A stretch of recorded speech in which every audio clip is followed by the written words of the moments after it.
for the signal for the Raucous Caucus to begin. We can let our listeners know. They can tonight. They can watch the Raucous Caucus. They can watch the Raucous Caucus. We'll talk.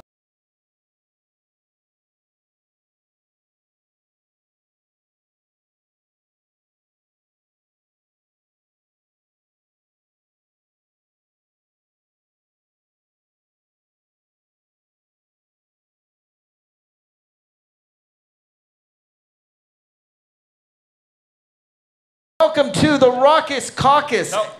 No.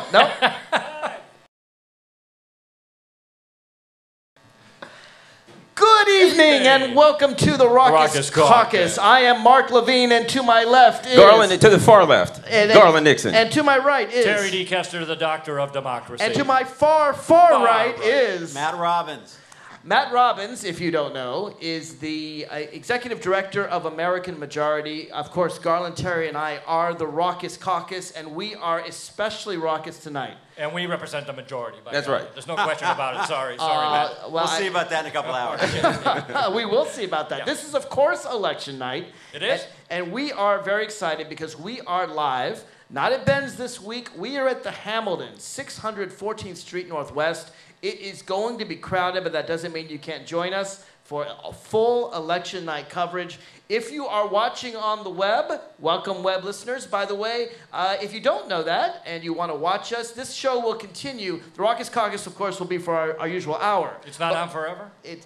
You know. I mean, the election's not going to be settled. Only when you're dreaming, yeah, Terry. But the election's not going to be settled for months. I mean, we got to be on. We're going to argue that in just 1 second. Okay, Let me get my announcements out first. All right, please. All right. So, the Raucous Caucus ends at 8 as usual on 89.3 FM. However, if you want to watch and listen to the proceedings, it will go on at least till 11 or so at marklevinetalk.com. I get a plug for myself here. MarkLevinetalk.com, and you can watch the live proceedings. This room is going to fill up very soon with about 400 high school kids and teachers, all because this event is sponsored by the Close-Up Foundation, which is a nonpartisan, terrific educational institution, brings kids from all across the country to Washington to learn about politics. Matt and I have argued before, haven't we, Matt? Debated. I wouldn't say argued. Excuse us. Pleasantly disagreed. Wow.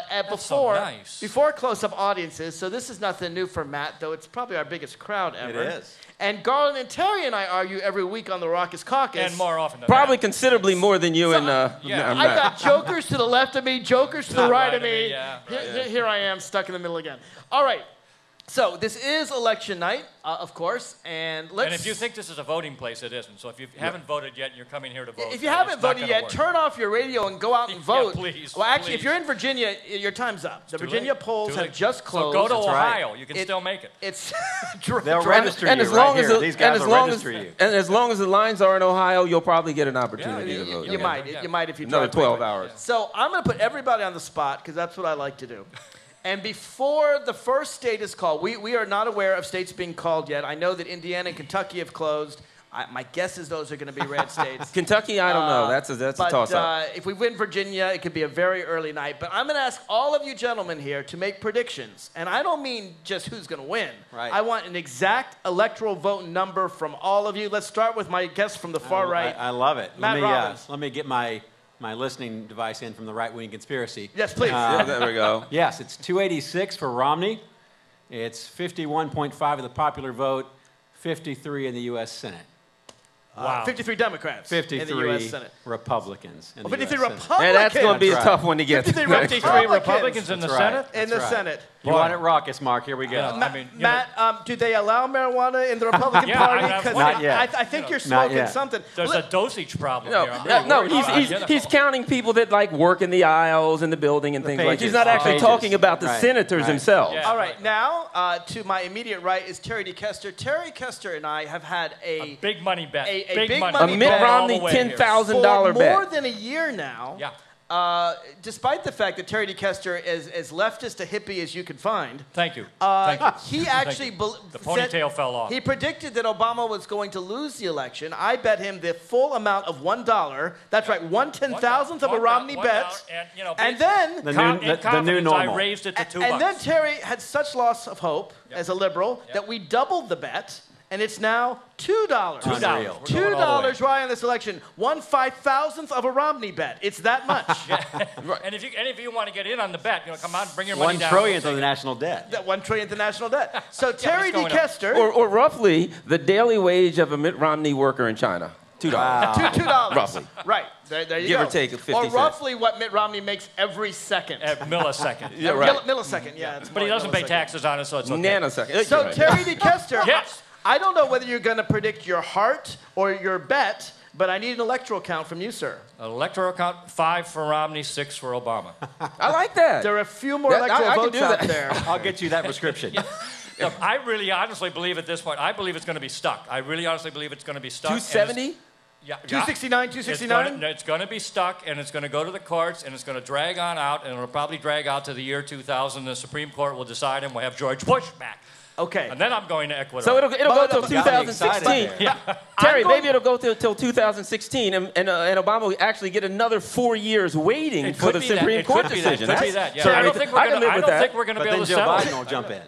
Terry, I'm going to do something that journalists never did with Mitt Romney. I'm going to insist on an answer from Wow. you. Okay? Now, you may be right that it may go on for Maybe weeks his or view months. is evolving. Maybe his view is evolving. Well, no, President you- Obama. It is. Terry, It you is. may be right, and we're going to argue about when this election is going to be decided in just a second. But it may take weeks. But one day in December, one One cold day in December, hopefully before Christmas. 538 individual members of the Electoral College are going to cast their ballots. And I need to know from you, Terry, right now, how many they're going to cast for Obama and Romney. Boy, I don't know. I've lost count. But Give me I a think number. 280 probably for Obama. 280 I for actually Obama. I actually do think I'm going to lose the $2, and then All right. I'm going to need help, guys. Financially, I'm going to need help. This is half of Terry's wages for the year. Half. Sorry, It's all. all. I mean, I've He worked actually for, took out a loan for that $2. What are you talking about? He's in the rears. EBT card. I They're worked really for easy to Bain get. Capital. This is all I got left. EBT cards. All right, They're so easy.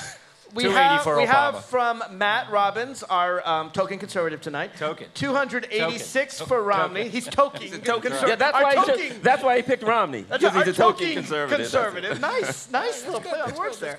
Is this guy been with us 286. before? Never mind. Go ahead. And we have from Terry D. Kester, 280. 280 for Obama. Remember, it's 286 for Romney over here on my far right.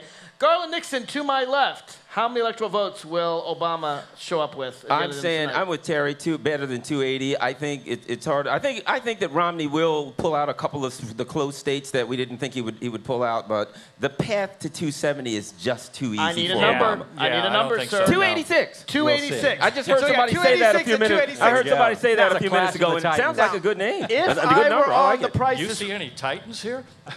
Go ahead. If I were on The Price is Right, I would immediately say 287. You'd be a libertarian. I say 287 for 286.01. Obama. 289. And then I'd be the closest of the four If of you were on us. the president, that's right, you'd be a 286.01. libertarian. That's what I'm saying. 286.01. However, I am not going to win from the four of us. I'm going to win overall. I'm not going to predict 287. Love it. I'm going to make the big prediction. Uh-oh.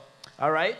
I predict 5,000. 1 million. 332 electoral votes Wow. for Barack Obama. Wow. Now, He full Monty. obviously has increased the entire electoral college by Monty. about 100. You know? if I'm wrong, the second choice, and it's really close, because I thought it could go either way, would be 303.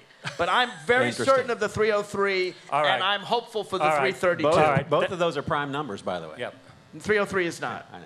And neither is 332. I know. You know science just like a Republican. Just throwing my math in there. Yeah, right. You get the same Republicans mathematics as don't Mitt do No, I Romney. was about We to know say, that. he's the guy that figured out the number for Mitt Romney's tax cut. Apparently so. 333, is that what you're saying? 332. I'll bet you another $2. Wow. Oh, no. Yeah, he's going to get his No, money. I'm not Now sure you got to hit about an that. exact The stakes number. are I'll tell getting you what. high. I'll bet you $1 it's over 300.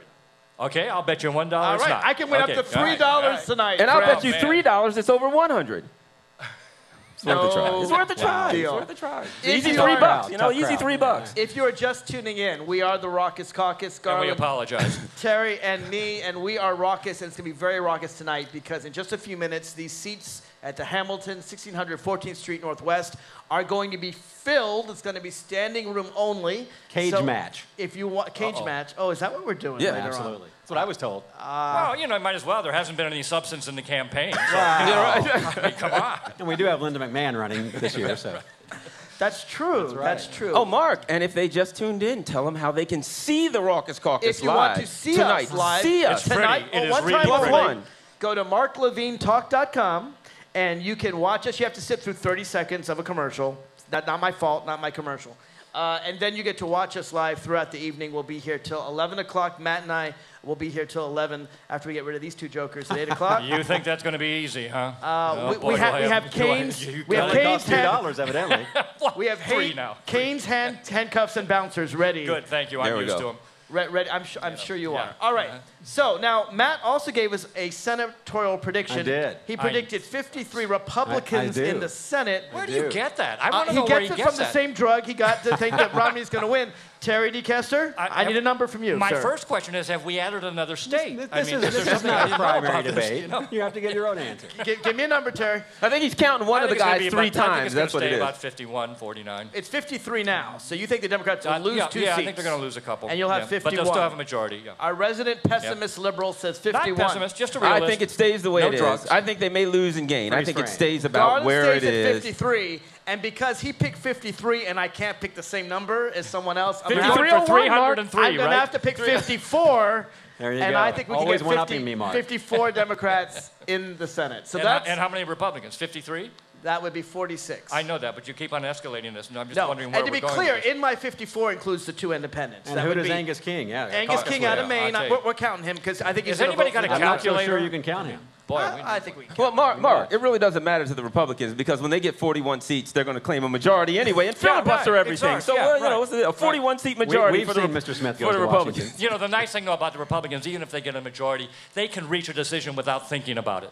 You know, because they know all the decisions beforehand, right, Matt? Wow. No, those decisions were made back in 1720, and they just reuse them over and over again. Now, Matt, let me ask you this. Now, I had Matt on my show months ago, back when there was a primary. And Matt was not a big fan of Mitt Romney. And this is all recorded, Matt. You can't deny it. Here we go. Matt, as I recall, was but Mitt Romney wasn't a fan. Wait. Let him answer for himself, Terry.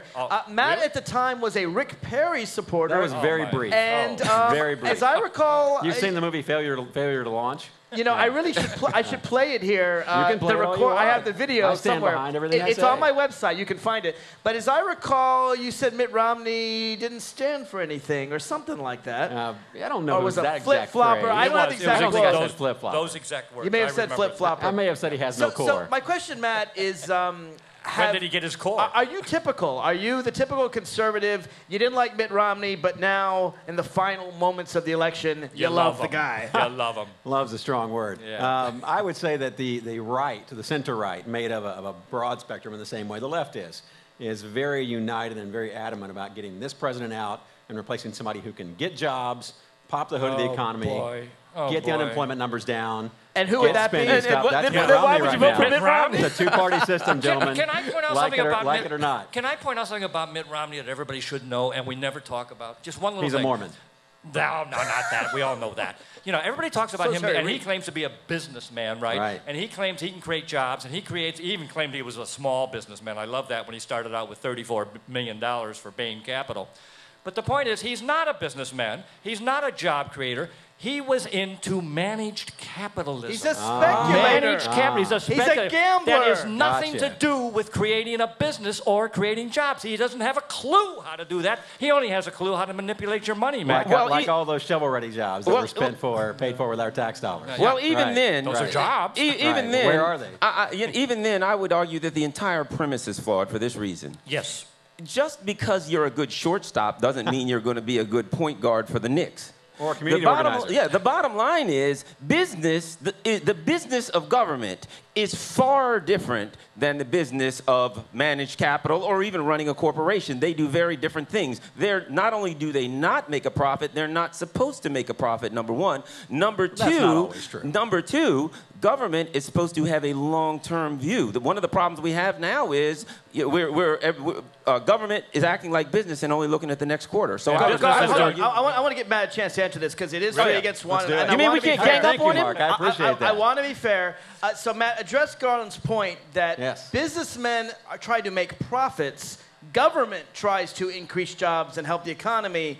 aren't those different goals? Well, not always. I mean, it's a very simplistic answer to say that only profit is what corporations are concerned with or businesses are concerned with. Ask any private enterprise. They're going to be investing in schools, they're going to be investing in their communities. They always do charity work. How much do Bain invest in schools? Oh, no. I'm sorry? How much did Bain I'm not here to Capital... defend Bain. I'm talking about... Well, I just don't recall. He brought up business. No, and you put it as business versus businesses. government. Does Exxon... One takes my tax money and spends it on jobs that don't materialize. The others at least try to make a buck and get my dividends in return. Did Exxon... and rob you with their profits. I don't recall Exxon investing in schools. I don't recall any big business investing in schools. Big oil all of a sudden? No. But you just said businesses invest in schools. You made this distinction between government and business. But you said I would businesses rather have a invest man in... who's worked in the private sector, as would most conservatives, than somebody who's been a community organizer and a campaigner for most of his adult life. Wait. Let me ask you. Okay, but you're not really arguing That's the businesses choice. invest in schools. Matt. I think business does invest in their communities and their localities. How? All the way. They do it through community programs, through block grants. Not block grants, local grants. They do it through charity. They do all sorts of things. A few foundations Some do. No, Walmart does it every single day of their life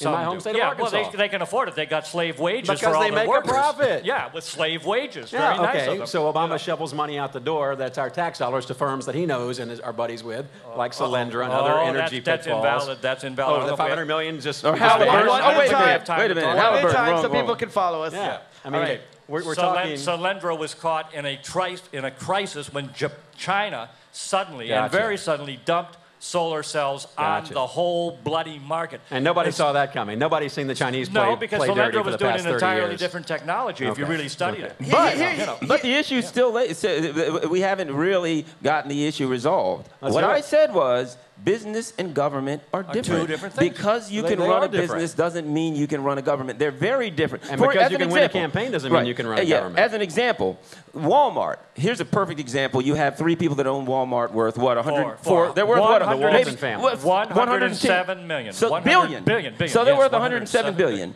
But they can't afford to give health care and retirement to their employees. Or decent wages. Let's say it cost them $7 billion. They'd still have $100 billion. I would challenge you to go through the registry of universities, community colleges, public universities that the Walton family bestows with millions upon tens of millions of dollars annually, every single year. High schools, private schools, public, you name it. So it's are you showered saying that has nothing to do with their employees? That's their prerogative how to run their business. But you don't get to tell a privately owned firm how to pay their employees. Are you really arguing that government shouldn't fund schools, that we Not should at all. rely on Mark, private business to fund public I used to be a schools? teacher. I'm not saying that. Okay, so I guess I don't understand what you are saying, because government's job is to fund schools. You made a black and white assertion that business never does anything except make a buck. Black and white assertion? What's that? You made an assertion that business does nothing except turn a dollar for themselves. Everyone else be damned. That's not the case. I said that is the focus. That's their But goal. I actually would argue that That's the American capitalist system. I would argue that when businesses But help not for schools, government. If you don't want that system, there's lots of other places It's to go. not a system for government. Let me Okay, make one let's point here. get under control Let's go here. back to the Constitution No, for a moment. that wasn't personal. It wasn't. No, I agree. All right, I'm ready. All right, okay. I'm ready. It only took 14 minutes for the Don't take my Constitution to come out. I'm pretending to be a Republican. I stole this Constitution. Excellent. My Constitution. Wow. I tried I'm to gonna get burn him it to next. behave, Matt. I don't know it's what's all been right. happening. I've been, peaceful and generous all through the evening, and I intend to have. continue that way. You have. But it does say in the preamble... He throws a punch, so just take your distance. It does say in the Constitution, in the preamble, the purpose of government has basically 2 purposes, primary purposes. 1, defense, which we claim all the time because that's why we've got the biggest damn military in the world. I'm okay with you on that one. 2, the common good. Promote the general Promote welfare. the general welfare. Secure the blessings of liberty. That is not what Radically interpreted differently by different groups. Okay, but that is not what business ever does. And if anything, Agreed. Anything, but President Obama, as a community organizer and a community worker, was trying to serve the common good. He is much more qualified by that basis to be a president of the United States, because at least he's fulfilling what the Constitution says. Well, yes? De Tocqueville always warned that the American experiment would only last until the public figured out how to vote themselves largesse from the Treasury. And we've sort of cracked that. You're talking about... We've sort of cracked that code now. And that would be the corporate welfare to oil companies. I'm oil against that, companies. too. Don't get me started on that. But I think much, much more is pouring out their entitlements. Now, here's what I don't understand why Republicans hate entitlements. I want you to explain this to me. Entitlements, people fund the system. The word itself is a problem. But they put their money in their payroll taxes. They pay for their Social Security. They pay for Medicare. Yeah, there's some redistribution because, the people... I'm sorry, can you say that part again? There's some redistribution. That vague, nebulous word. Is that what you hate about it? Because otherwise, people fund it, and they get no one their funds own it money fully. back. It's not means tested. No one funds it fully. There's fraud, there's waste, there's abuse, there's scams every single day. Let's talk Not about each in one the of them. industry? Let's talk about each one of them. Okay, I know you're shocked. Corporations don't have fraud, waste, and abuse. Let's divide it up here. Social Security and Medicare. So Social Security started in the 1930s. How did I get into this briar patch? Well, because you attacked entitlements. Let's do it. And I'm going to defend them. Let's do it. All right. You've got us outnumbered, 1 against 3. We've got to defend ourselves. That's right. Social Security. But corporations are people, so I've got a huge crowd. Yeah, I was about to say. That's right. I knew that would get marked. It always does. You know what? That's something you will never find in this document that I oppose. We the corporations, in order to form a more perfect The union. word corporation is not in my Constitution. And as long as I live, I will fight any amendment to put corporations in my Constitution. Is that the abridged version you have? Hey, Mark, I'm pretending to be a Republican again. This time I'm going to actually trample on your Constitution. Don't touch my Constitution. All right. So Social Security began in the Depression. It's true that the first elderly people that got the money never saw it. Didn't put the money in. No, they never saw it. They died. Life expectancy was 65 years old. They got the money in 37, 38, 39. The reason, what Social Security is, let's face it, it's a transfer of wealth. It's a Ponzi scheme, from like Perry today's said. workers to people who've retired. It's a Ponzi scheme. Well, as long as we continue to have births in America, we'll be okay. Now, everyone stops. Legal or illegal. And legal immigrants as well. So, but basically people are paying in. They're getting their money back. I often hear conservatives complain that they're not getting a good return on their money. Oh, it's a terrible return. But it seems like you're arguing both sides. On Social Security, you're saying they haven't paid in enough. They're getting too much back. And then you're saying they're not getting enough back. Just let us out, Mark. We'll take the money and invest it ourselves. Are they not getting enough out? Give me the opt-out on my paycheck. I'll take it. I'll take the money and run. You'll never hear from me again. Oh, actually, I will. You know what I'm going to hear from you? On radio or anywhere? Ever. I'll tell you why I'm going to hear from you. I won't even show up in an ER. No, Matt. You're going to come to me because you're going to put all your money in Enron. And you're going to be 75 years old. The smartest guy. And you're going to be on my doorstep begging me for food. And I'll be like, well, Matt, you put all your money in Enron. I'm sorry. According to Republican ideology, you are required to die now. But you guys, you're required to die. You guys are engaged in the wrong argument. This is like the You're Hunger engaged Games. in totally the wrong argument about Social Security. Really? Let me tell you why. The correct argument is a values argument. Yes, it Here's is. the issue. Before Social Security, what was the poorest demographic in the United States? The elderly. The elderly. Yep. After Social Security, what do you know? That changed. So the question is, what are the values of America? Exactly. Do we say, you know what, I'm 38, 39, 40, whatever, I'm going to keep all the money in my pocket and grandma and grandpa are going to eat dog food? Or do we they say, ride on top of the car, just like Mitt you put them on top of the car, that's right. Wow. Or do you say, I don't mind coming out of my pocket because sooner or later I'm going to be grandma or grandpa. And last Wednesday I interviewed this incredible economist that I really recommend. His name is Randall Wray. And it's almost imperative that you read his works with the Minsky School of Economics. Minsky? I'm sorry, yeah. You're just waiting to attack He pointed out very clearly that what is happening with the whole thing about getting rid of Social Security is simply pressured by Wall Street because Wall Street wants your retirement.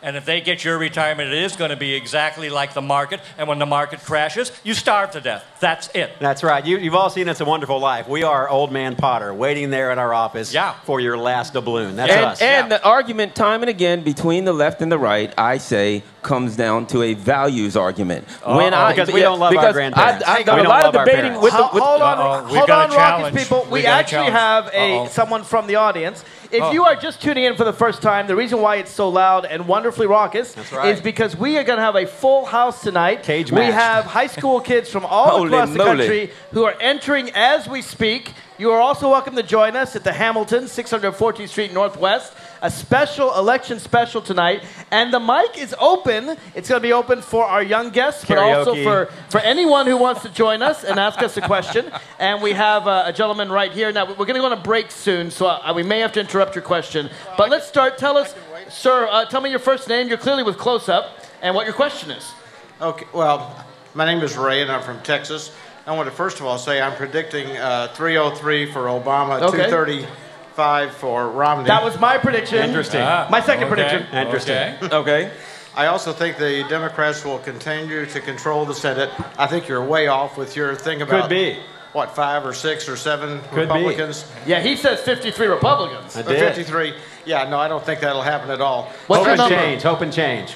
I think it's going to probably be 50, 51 Democrats. Yeah. It's going to be close. Yeah. All right.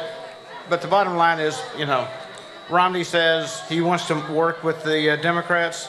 Trust me, if he wins, his stuff's going to be dead in the Senate. So we're still going to Just like the last 4 years. Yeah. Let me ask you about, in general, and I know we got to take a break soon. Did you have more, question sir? too? But- Did you have a but- Is question? he done? Is that your question? Well, my question is simply, why, since you are I am a former Republican, by You're the way. recovering Republican. You're recovering Republican. Republican, yes. I was a liberal Republican, of which there are no more, Right. so now I'm an independent. Why do you think the Republicans are so willing to put the country in crosshairs, so to speak, in order to get Obama out of office? I mean, come on, how Oh about my some gosh. cooperation over there? Well, Oh I my mean, Matt, gosh. you know, and I've talked to you about this before. Mitch McConnell, leader in the Senate, said Right. his first goal was not improving the economy or helping the American people. That was a political his statement. first goal that was not a governing to make statement. Obama a one-term president. What is the difference? There's a huge difference No, in there isn't. campaigning That's part against of the someone problem. Let's let Matt politically. respond. Okay. Go ahead. The statement was we want him, just like Rush Limbaugh said, we want him to fail. We want his policies to fail. We don't want America to fail. No red-blooded American Kind of wants hard to America have fail. one without the other, Yeah. buddy. How is Obama going to fail without America failing? Yeah. Oh my goodness, we don't want his policies to advance. We don't want his policies of redistribution and taxpayer dollars going through the window out the door to failed companies. If his policy succeeded, America succeeds. I'm still waiting for that success, as are Isn't 23 million Americans, plus about another 15 who have stopped looking for work. Mark, We're waiting for that hope and change to isn't arrive. that kind of like saying we want the pilot of a 747 to crash, but we want the Not plane at to stay in the air? Yeah, right, yeah. It kind of, and you know, you make an You all interesting understand point. the difference in politics and governing. You No, understand that. You're that's part of sophisticated the guys. problem. That's part of the problem because right You don't now, understand it? right We can now, stop the show right now if you don't understand it. campaigning has become governance. Tell that to that RFA. is the problem. Tell that to the president. And that is what is destroying the whole darn system. I agree with that. Is Let me governance. might I interpret, Terry? Might I interpret what he just said? There's a difference between what you say and what you do. That's the problem we have with Mitt Romney. See, when Mitch So when you McConnell talk, said about revenge and right. punishing your enemies, that's Obama's governing philosophy. When Mitch McConnell said revenge that, and punishing your he enemies. didn't mean Am it. I right? Obama said those things. One thing at a time. When Mitch McConnell said it, I'm just trying to interpret. Does this We can go move both on to other ways? things. Is this two-way street? Yeah. But Revenge what and he punishing said your enemies. was- That's the Well, official wait. president's policy. Just to be clear about Obama here, what happened is he said something about Mitt Romney, and his audience booed. Right. And he said, "Don't So boo." we can interpret that statement and he as said, politics. That's the audience. Okay. And President Obama said, "Don't boo, vote." And then when- voting is the best And then revenge. when the president That's the exact said, quote. when the president said you would think the Latinos would punish their enemies, and our interest groups would punish their enemies a couple of years ago, what did that statement mean? I don't know that statement. You don't know that statement? I don't know that I don't know statement. it either. But I do I'll think forward it voting's to you. revenge. And the best person I know who likes revenge is sitting to my right, Terry D. Kester. Yeah, that's Terry's middle D. name. Kester, if he couldn't vote, would be out in the street causing a revolution. I am out in the street. All right, we got to take a Molotov quick break. cocktails. We'll be right Thank back you for your question, with more sir. of the Raucous Caucus right after this. It's getting raucouser. Hello, Thank you. Hello. Close-Up Kids. We are in a commercial break right now. Thank you for coming in. I hope you will listen to us while we're chatting. If you want to join in the discussion, there's a microphone right over there, and we'd love to hear from you. Join in the conversation. If you're talking amongst yourselves, we would ask you to keep it down because we do have a live show here going on. This is Mark Levine. I'm sitting next to Garland Nixon. and Terry D. Kester, the doctor of democracy. Dick Cheney. Matt Robbins. And just so you know, Garland and Terry and I have a radio show every week in Washington, D.C. And we're supposed to be looking up for our signal, I guess. But no license. And Matt is joining us. He is our resident right-winger for the evening. And we're beating him mercifully. It's I ugly. might add. He's It's executive. ugly. He's It's like executive. WWE over here. He's executive director of the New American Majority. On your plates. Wait a minute, there is no new American majority. Well, coming. It's coming. It's going to Wait be a for it. minority. We're on? We're Welcome on. back. Welcome back to the Holy Raucous moly. Caucus. This is Mark Levine. Sitting to my left is... Barack Obama. No. Garland Nixon. no, Garland no. Nixon. And... I got Terry D. confused. Kester, the doctor of And democracy. to my far right is... Matt Robbins. All right, and Matt Robbins, you are... I'm executive director of a small group called American Majority. We train conservatives how to be more effective and win elections. Do they have to think? They always think. Oh, okay. Just checking. They don't think like you guys. If you hear background noise, that noise is the sound of about 400 voices, including a lot of young people. A cacophony. Who could keep the level down a little bit, perhaps. That would help us in the broadcast world. I don't think that's going to happen. Probably Mark. not. Well, maybe just down a little bit. But they are as raucous or more raucous than the Raucous Caucus. You can join us, too. Come down to the Hamilton restaurant. It's really an elegant, beautiful restaurant. I think we all agree about that. Yeah. It's 614th Street Northwest in Washington, D.C. You can join us. You can watch. We're going to be going through the election coverage. Right now, we're talking, well, policies, but I guarantee you we're going to give you the states as they come in. You can also watch us on the web tonight. If you're listening on the radio, you're driving home, while you're watching some other returns, go ahead and turn on your computer and go to marklevinetalk.com, MarkLevinetalk.com, and you can watch the proceedings live. But if you want to come join us, we'd love to have you. Mark, since we have this not wonderful... while you're driving home. How about not while you're driving when you get home? That When would you be get a home. bad thing. But since we have all this cacophony there, we have a microphone. So if any of you students have a really good question or a really good challenge... I need backup now. I need backup now. Come on up here, and we'll let you get your question in. Let me say something, folks. Look, there's going to be lots of time to chat with us. This is your time to chat and actually be on the radio and be heard in about 5 states. Be heard in 5 from states. Virginia up to New Jersey and Pennsylvania. If we got any brave people who want to come in here Who's and our first questioner? challenge the Who is Raucous it? Caucus, we'd love to hear from you. It can be any question of policy or politics. Don't be shy, because I'll tell you something. The way we do these shows, soon there's going to be a very long line, because we know you Here's folks. our first one right here with All right, Daniel. we already got somebody. Yeah. All right. Bring her up. Come on up. Come on up if you dare. We're Tell ready. us your name and where you're... Yep. All right. Yeah, All right. Tell us your name and where you're from. Hi, my name is Mesa. I'm from Dallas, Texas. And my question is, will you explain how the Electoral College works? That's a great question. Fantastic. In front of all of you tonight is a map of the United States. This map has numbers on it. And since I was 6 years old, I have filled out a map like this with my blue and red pens. Therapy, Mark. You're Therapy, That Mark. is, yeah, Therapy. really. You're a very sick I man, agree with Mark. Matt on this one. A very sick man. Political junkie. Now, the Electoral College, the numbers are determined. What they do is they take the state Senate population and House population, and they add them together. Every state in the United States has 2 senators. Every state in the United States has at least 1 member in the Congress. But that's determined based on population. So the smallest states are going to have 3 electoral votes. That's the minimum number. But a state like California, the largest state in the United States, in terms of population, has 55 electoral votes. Now, this system is all across the nation. Even the District of Columbia, which doesn't have a vote in Congress, does have 3 electoral votes. More's the pity, too. They should have a vote That's in right, they Congress. don't- You They should agree with not. that, Matt? They should not. Conservatives don't want D.C. to have a vote because D.C. is It's very not a state. Because they know they're Not going to a be state. Democrats. They know there'll be 2 Neither Democratic is Texas senators. if you get down to it, but that's another story.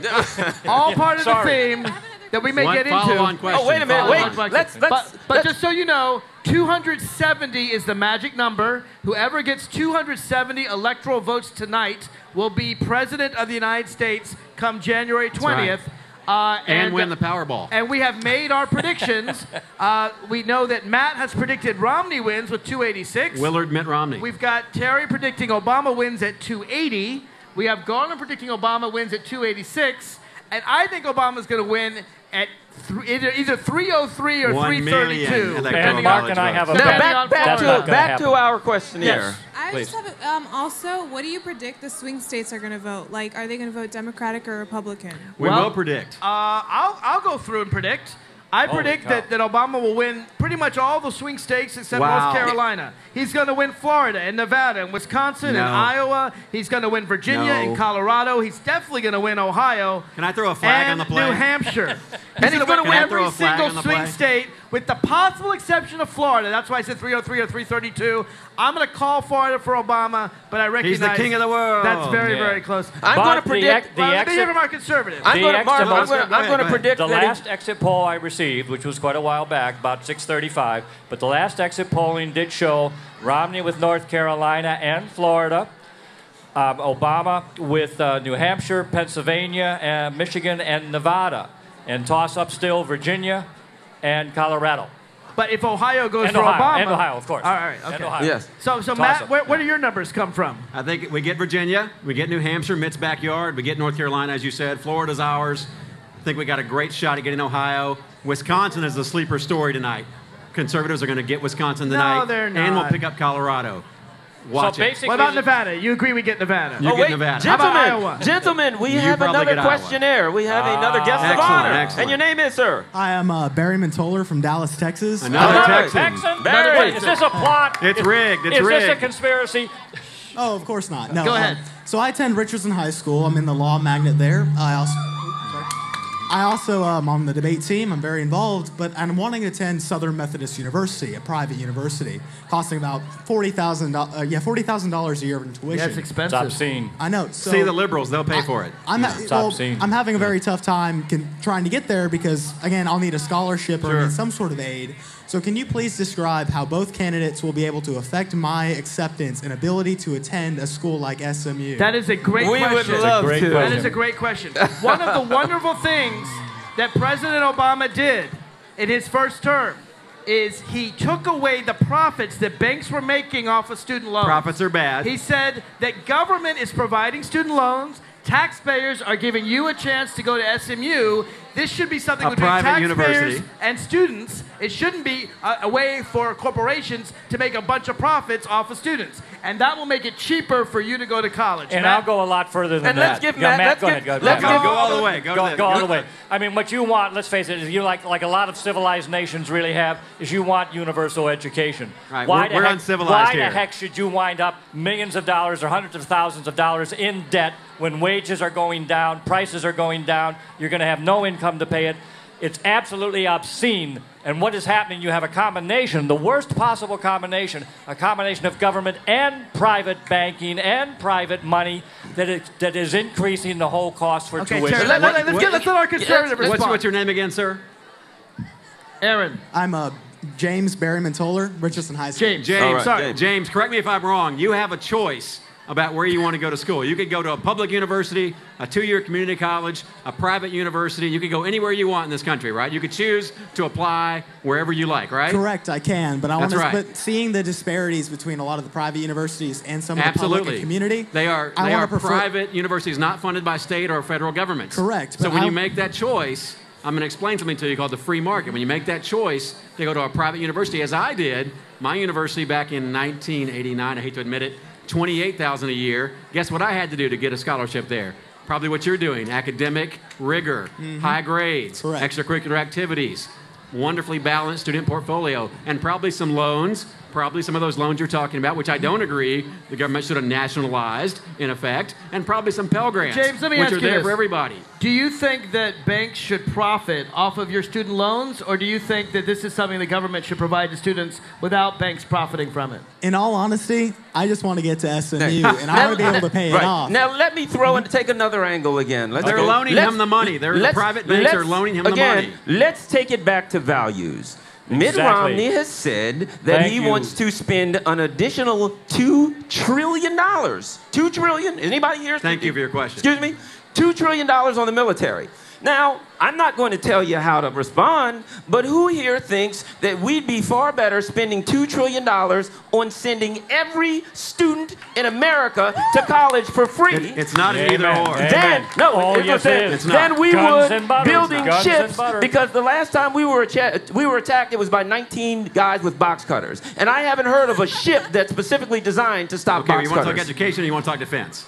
I spent 3 years in the Pentagon. I'm I happy think to what talk he's defense. saying is, right. I think what he's saying is education is more important. I than say- defense. I think yeah. all these programs are very vital. Education, healthcare, But you wanna defense, cut spending. all these things. You know, but as a good Spend it Republican, all. as a not, good Republican, not nationalizing the student loan industry is not cutting spend. but as is a not, good, Yes, Sure, it we're is. not as- spending as on a the good- banks. As a good Republican, you certainly agree with hold probably on. most Republican Recovering presidents. Republican, Yes, recovering Republican. recovering Republican, and therefore you respect Dwight D. Eisenhower, one of the best I do presidents of the respect United Ike. States, I do. who warned us of the military-industrial congressional and there's a- complex, there's a- and it's going to has rob not the come nation. about the way he talked about. Let's Oh, go. it Let's go to certainly another has. questioner. Let's inject some intellect into this conversation. Why don't I- gentlemen. Why Let's start get now? somebody- Why start a now? wise Tell us young your lady. name and where you're from, please. You're a brave lady. My name is Jacqueline Chow. I'm also from Dallas, Texas. Wow, lots of Three in people a from row. Texas. 3 in a row. I Is anybody here from Ohio? They're all voting tonight. Oh. I'm a part of the Law Magnet as well. I'm actually president of Law Review. So my question is, do you guys think that Romney's pivot from the far right to the center will be successful enough to capture the independent vote? I do not, which is why I predicted Obama's going to win. But I do think it's an interesting point that I want Matt to address. Romney ran way to the right during the primaries. He said that Rick Perry was too favorable to the Latino right of Rick immigrants. Perry. He ran to the right of Rick Perry. To the right of Attila the Hun. Your guy, that's right. Yes. And now he has swung 180 degrees. Oh, it's not that and he's far. promising us. It's more like 360. Oh, he didn't really support the bankruptcy of the auto industry. Oh, no, he loves teachers, even though he said he hated them 3 months ago. He said he wanted to fire a whole bunch of them. There's difference there. So I want to know, based on her question, I don't think it's going to work. Do you think that Americans are stupid enough to buy this? No, I don't. Jacqueline, I think, is already on to this. I think any voter, anybody who's of any intellect whatsoever, understands that politicians, when they campaign, Barack Obama, say things differently from what they actually do when they get in office. So your argument is Romney is a liar, but Obama's a liar too. Everybody campaigns on different promises. Richard Nixon said in 1968, This is sad. you go to the center during the primary and you run like hell for the right. So which is the real Romney? Which is the real Obama? Obama's been pretty consistent over the past 4 years. Let me ask you. You told me you were disappointed in Obama. He wasn't far left enough for you. Are you thinking that saying Obama's this is a not good perfect. His campaign was very far left. Obama's not perfect, but he hasn't switched sides on gay marriage? Mitt Romney ran to the left of Ted Kennedy. He was pro-gay, everything. He was 20 years ago. And he went to the right of the furthest right. This guy has the dubious distinction. You guys don't have to vote for Mitt, just like he can choose whatever university but I think the question he's going to. Something big has really happened here. Something huge has really happened here, Which is what? I mean, you're saying that it's an okay system when 2 years of campaigning is all bull. More like 5 years. Or 5 years of campaigning, and therefore the public is not given any information that is any substance. She's got all the information in the world right now. That does not she saw right through it in 4 seconds. seconds. Give the perspective. It's all bull to what they're really going to do. Okay, let's get back to somebody who's going to make some sense here. Please, tell us your name and where you're from. Calm us down, please. Hi, I'm Jessica Soja. I'm a teacher at St. Elizabeth's High School thank you. in Wilmington, Delaware. I didn't hear that. We didn't hear the city. And where? Wilmington, Delaware. Wilmington, Delaware. Reliably red Delaware. Go Joe Biden. Yes, go ahead. But I'm originally from New Jersey, so my question's about Hurricane Sandy, and I want to know what you think about the bromance between between Obama and Chris Christie. It's like a beautiful Springsteen song, isn't it? It is. It is. It's a beautiful thing. She's got a second question. Oh, a couple questions here. What impact do you think that's going to have on tonight's results, and are there any implications there for 2016? I would say this. Let me quickly say, what Christie's doing, there's an old term that goes like this: rats jump off a sinking ship. Oh. And I think that's a big rat. Yes, and I think Chris Christie can see the writing on the wall. This guy's gone. His state's falling apart, and he's going to need a lot of. Oddly enough, he's a conservative, and he's going to need a lot of federal dollars to come in and bail his state out. And for some reason, I don't think he's going to turn them down and say, we'll do it on our own. We don't need the federal government. I disagree with my colleagues here. I think Christie showed a little bit of integrity and actually meant what he said. A little bit, and actually, or a lot, but I think it was a very good moment when two men, and this is what has to happen in the country, when two very powerful, important men realize they have to work together. It helps. Like Mark and I do. It helps when the one man has a tremendous federal apparatus behind him, which can bestow hundreds of millions of dollars in relief aid, and if you don't kiss his butt, you don't get it. Yeah, but are you against? Are you opposed to that? I mean, because Mitt Romney... That aid? Is Mitt Romney opposed to FEMA? No, but that's how the system works, though. But let's be clear. Let me ask you, Matt, if the system should work that way, because Mitt Romney was asked back when he was severely conservative in the primaries. Severely. That was his words. Right. Okay. He was asked, would you abolish FEMA, the Federal Emergency Management Administration, and give all that aid to the states? Let Delaware handle its own massive hurricane. And he said, yeah, anything we can give to the states is better than the federal government, and be even better if we could give it to private industry. That's an instinctive, knee-jerk Republican answer. That's right. Unfortunately, Is it correct? I don't believe it is. And we've got Whoa. No, I don't. So you agree that the federal government can do a good job with hurricane relief? With competent people, the federal government can do disaster management. The political implications of what she asked, why the bromance is emerging, is because our emperor president strolls around, and without the photo op with Christie, he's not getting the aid. But Matt, that's the way if the you skids are think greased. the federal government, that's the way the skids are greased. If you think the federal government could do a good job with hurricane relief, you might just be a Democrat. Not at all. Not at all. You know, there's room for you, buddy. There's room for you. I love it. We have a big tent. We're happy to The federal government also does a good job of defending us, so there's a few good things. We'll take you to rehab and promotes the common good? Not so well. No. All right, let's go to our next question. Mel Brooks movie. Let's go to our next question. Go ahead. Hello, my name is Stephen Groom from Richardson High School in Dallas, Texas. Another Texan. Another Texan. It is a Anybody from Arkansas? I knew that. Is it just that people from Dallas are very loud and is that what it is? All right, I just... How can you be loud after you've seen the Dallas Cowboys play this year? Are you kidding me? Wow. Way to get your audience to love you there. And Dallas, wait a minute. Dallas is representing in here. I know we have some other people that are going to step up. Yeah, we want to hear from other cities too, but we love Dallas. Go ahead, please. Okay, my question is, if Romney's oil pipeline were to come into effect, how would that affect the government subsidizations of oil?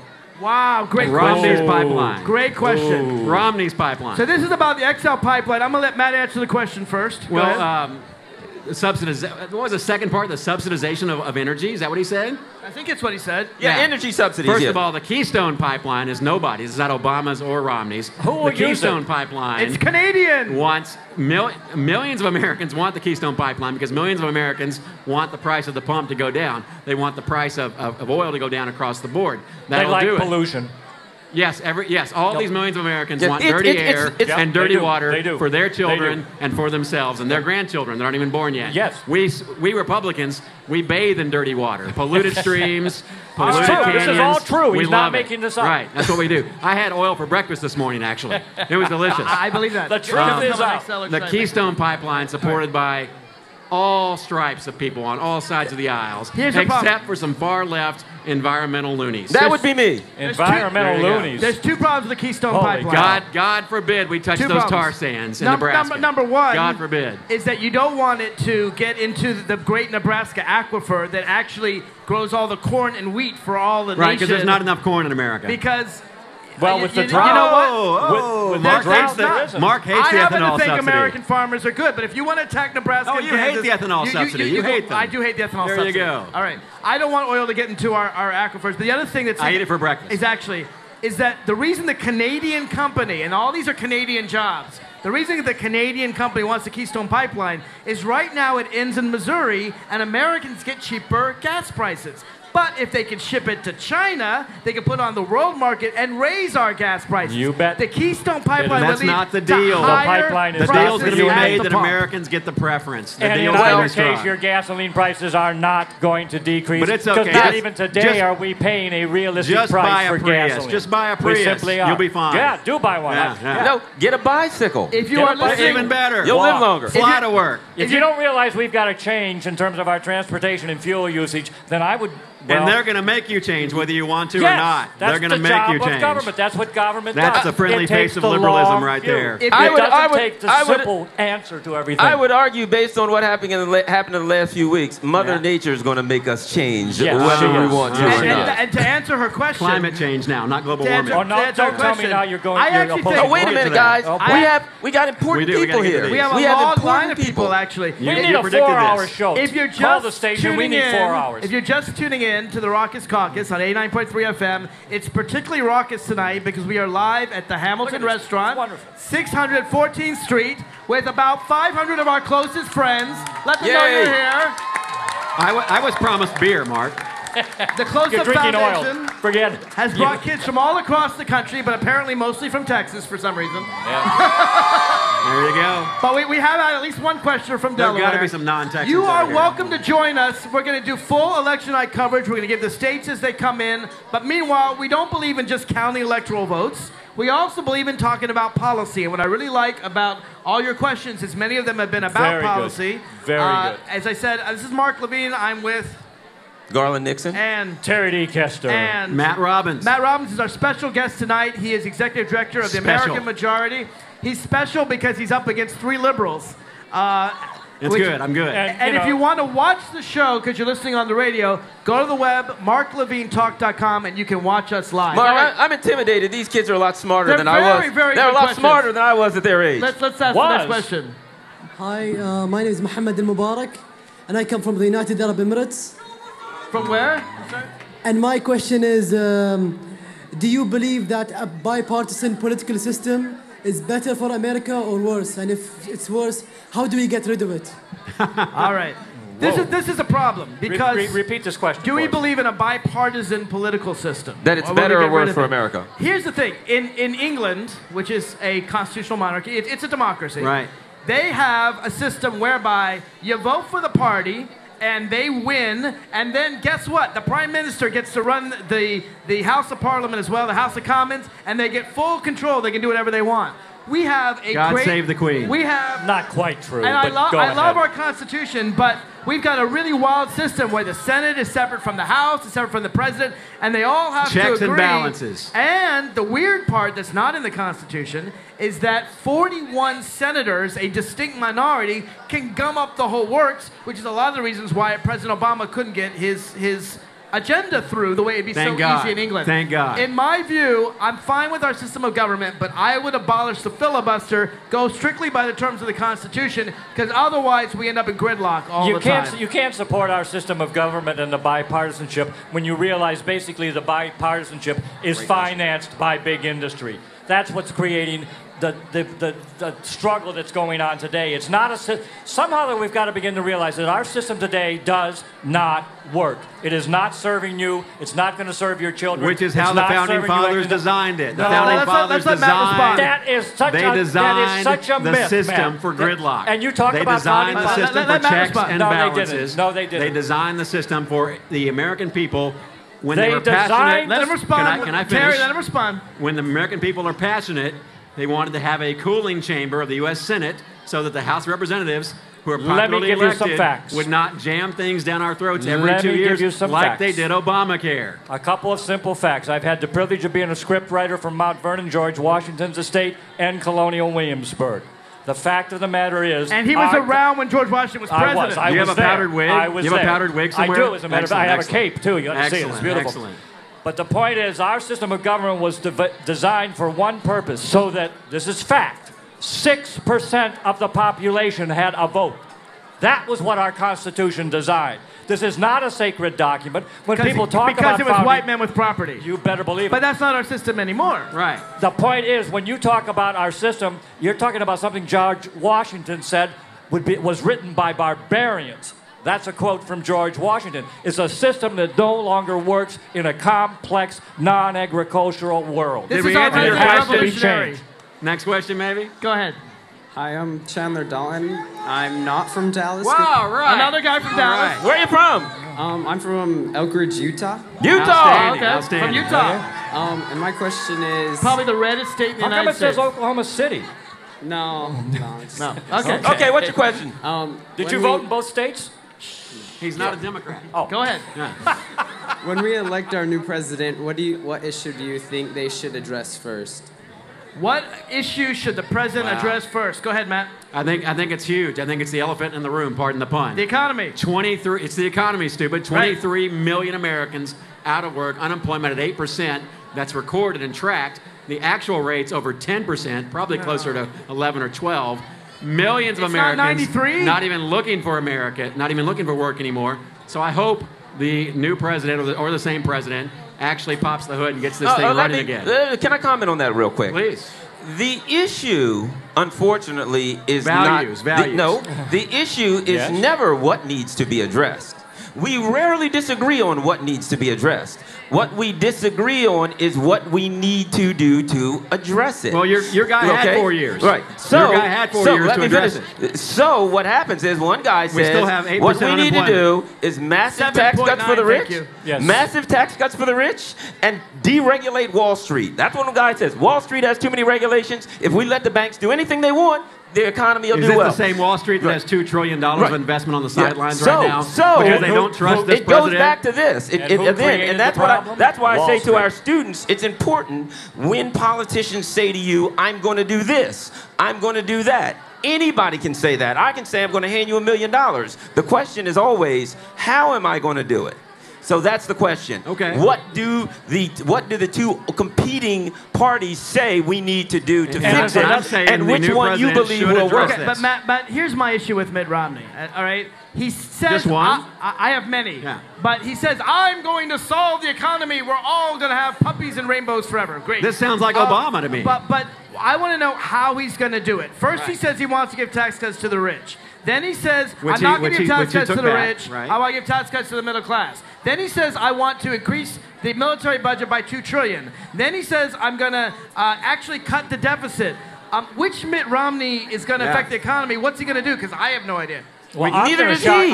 Matt? We could roll through several of those very same campaign promises. Cutting the deficit. Barack Obama, 2007. No. You're talking about Barack Obama. Mitt Romney, in your middle-class tax cuts, Barack Obama, 07. No, but Matt Robbins, in your crazy world, Mitt Romney is going to be president-elect by the end of this evening. Let me introduce a little more reality. I want a serious answer. A little more reality first. Neither president is going to be able to solve the economic problems that face the world today. It is unrealistic to think that. It is naive to think that. This recession, if you want to call it recession, is huge. It's worldwide. But they would never lie to you in a campaign, and ever. The big thing to remember is there's no such thing as an American economy. There's a world economy. There's no such thing as American companies. There are world companies. With barbarians. This is a huge international problem, and nobody is going to solve it easily or quickly unless one thing happens. Congress and the president find some way to unify on international policies. I think you ought to be president. Thank you. There we go. So funny thing, so does he. The far left and the far right come together in a weird way. Okay, now let's get back. Let's get back to next question. All right. Hi, my name is Dima Al-Dasher, and I came from the United Arab Emirates. Okay. Welcome. All right, UAB in the house. You came a long way. And that's not University of Alabama at Birmingham. No, I'm just joking. Go ahead. I don't know. All right. Joking. Okay. Okay, my question is, how do you think each president will deal with foreign affairs in the next 4 years? Well, that's a big question. It's a huge question. How will each person deal with foreign affairs? I mean, I think Barack Obama has pretty much laid out his agenda. He's going to withdraw our troops from Afghanistan. He's going to do his best to keep Iran from getting a nuclear weapon, but he's going to do so without going to war if possible. Yeah. Iran, did I say Iraq? I don't know. I meant Iran. It's so loud. I'm not so sure their foreign policy would be that different. You agree, Matt? No, I disagree completely. I think Romney is not going to keep allowing this collapse of our allies and regional friends in the Middle East to keep occurring. Collapse of allies? It's a collapse. We lost our strongest ally, Egypt. It's gone. It's controlled by the Muslim Brotherhood. Egypt. Isn't it? We lost Egypt. Don't you know? We did. You fell under the rug. 30 years ago. Apparently so. 30 years ago, we lost Iran. Iran. Egypt, and we just 30 years ago, we lost Iran as our key ally. Let's see. So we had 1 year ago, we lost Egypt. We had Egypt because we paid them what, $3 billion a year, and they had a dictator. And we still do. You know, and they had this rotten dictator and that punished the people. I mean, that was a great now with policy. the Muslim Brotherhood I'll in tell charge. you what Mitt Romney is going to do if he's president. Classified as a terrorist organization. He's going to create more anger and more dissension in the world. That's what we like to do on the right. And that is going to cause a lot of dangerous situations that will ignite. And let me interject some facts. Because Obama doesn't kill people. There was an article. It was either in the Post or the New York Times. You feel free to look it up online. In which surveys were given. There were only 2 countries they found. Of all the countries in the world, there were only 2 countries that they found where Barack Obama would lose. Now, I say this, that didn't want Barack Obama to win. That tells you something. It's a good thing they can't vote here. But I also say only that... 2. Yeah. Something about being an American citizen. Yeah. Being I also say this. I know you're not big on requirements to vote on that side of the aisle. Yeah. But we believe everyone. Mitt Romney, literally everyone in the world should vote. Everyone who's an American citizen is 18. Over a third of the people on Mitt Romney's that are Mitt Romney's foreign policy advisors. Over 2/3 of his foreign policy advisors came from the Bush administration. If you want to know what Mitt Romney will do regarding his foreign policy, just look at the people, look at the company he keeps. And if you like what George Bush did, just keep Obama. And if you like the Iraq you'll War, love Mitt Romney. Another one just like it. Next question, maybe. No. We can't take a question yet. The Raucous Caucus is concluding. We just got Raucous. It ain't over. Very, very quick. But all of you stay in line. The program will continue. Matt and I will go at it. I want to thank my colleagues. Absolutely. Barack Obama here. Thank you very much. And Terry D. Kester. Thank if you want to continue watching this extravaganza, tune in to marklevinetalk.com, and you can watch us live on the web, or you can just join us at the Hamilton at 600 14th Street Northwest. But the Raucous Caucus is going to have to sign off for now. So thank you, Garland, and thank you, Terry. Thank you.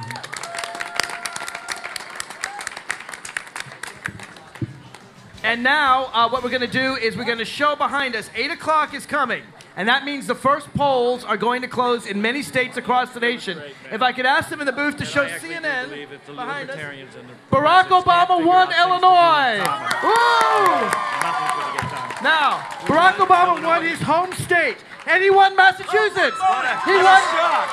He won Mitt Romney's home state. I agree. What else do we got? Is that it? Well, since he won his home state and Romney's home state, I think we should just re-elect him as president, right? Is that fair? Maryland! Barack Obama. I can't believe it. Maryland has won one of the bluest states in the United States. He has Oklahoma. Shocking. We have Oklahoma going for Mitt Romney. He stole I want you that to one. fill in your maps, folks. Everybody start filling them in. Maine goes for Barack Obama. I'm going to get out of your way and let you read this yourself. Make sure you can see this yourself here. Start filling in your maps.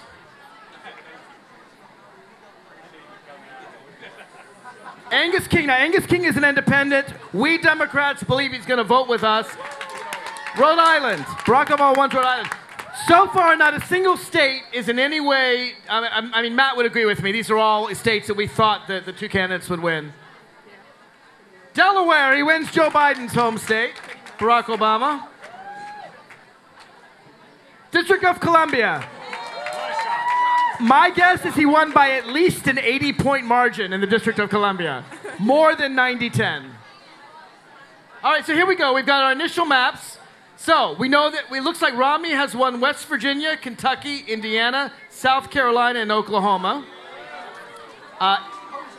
Indiana, by the way, is a state that Barack Obama won in 2008, but we really don't think that he was going to win this year. So far, every state you've seen, just to be clear, are states that Matt and I would agree are states that we're going to go the way they've gone. So no surprises yet tonight. But you can go ahead and fill in your maps. You can put a big D or a big R on the states. And the big important states, Florida, New Hampshire. These are very important. Okay, it looks like Vermont went for Barack Obama. All right. So those are the first returns. It is exciting.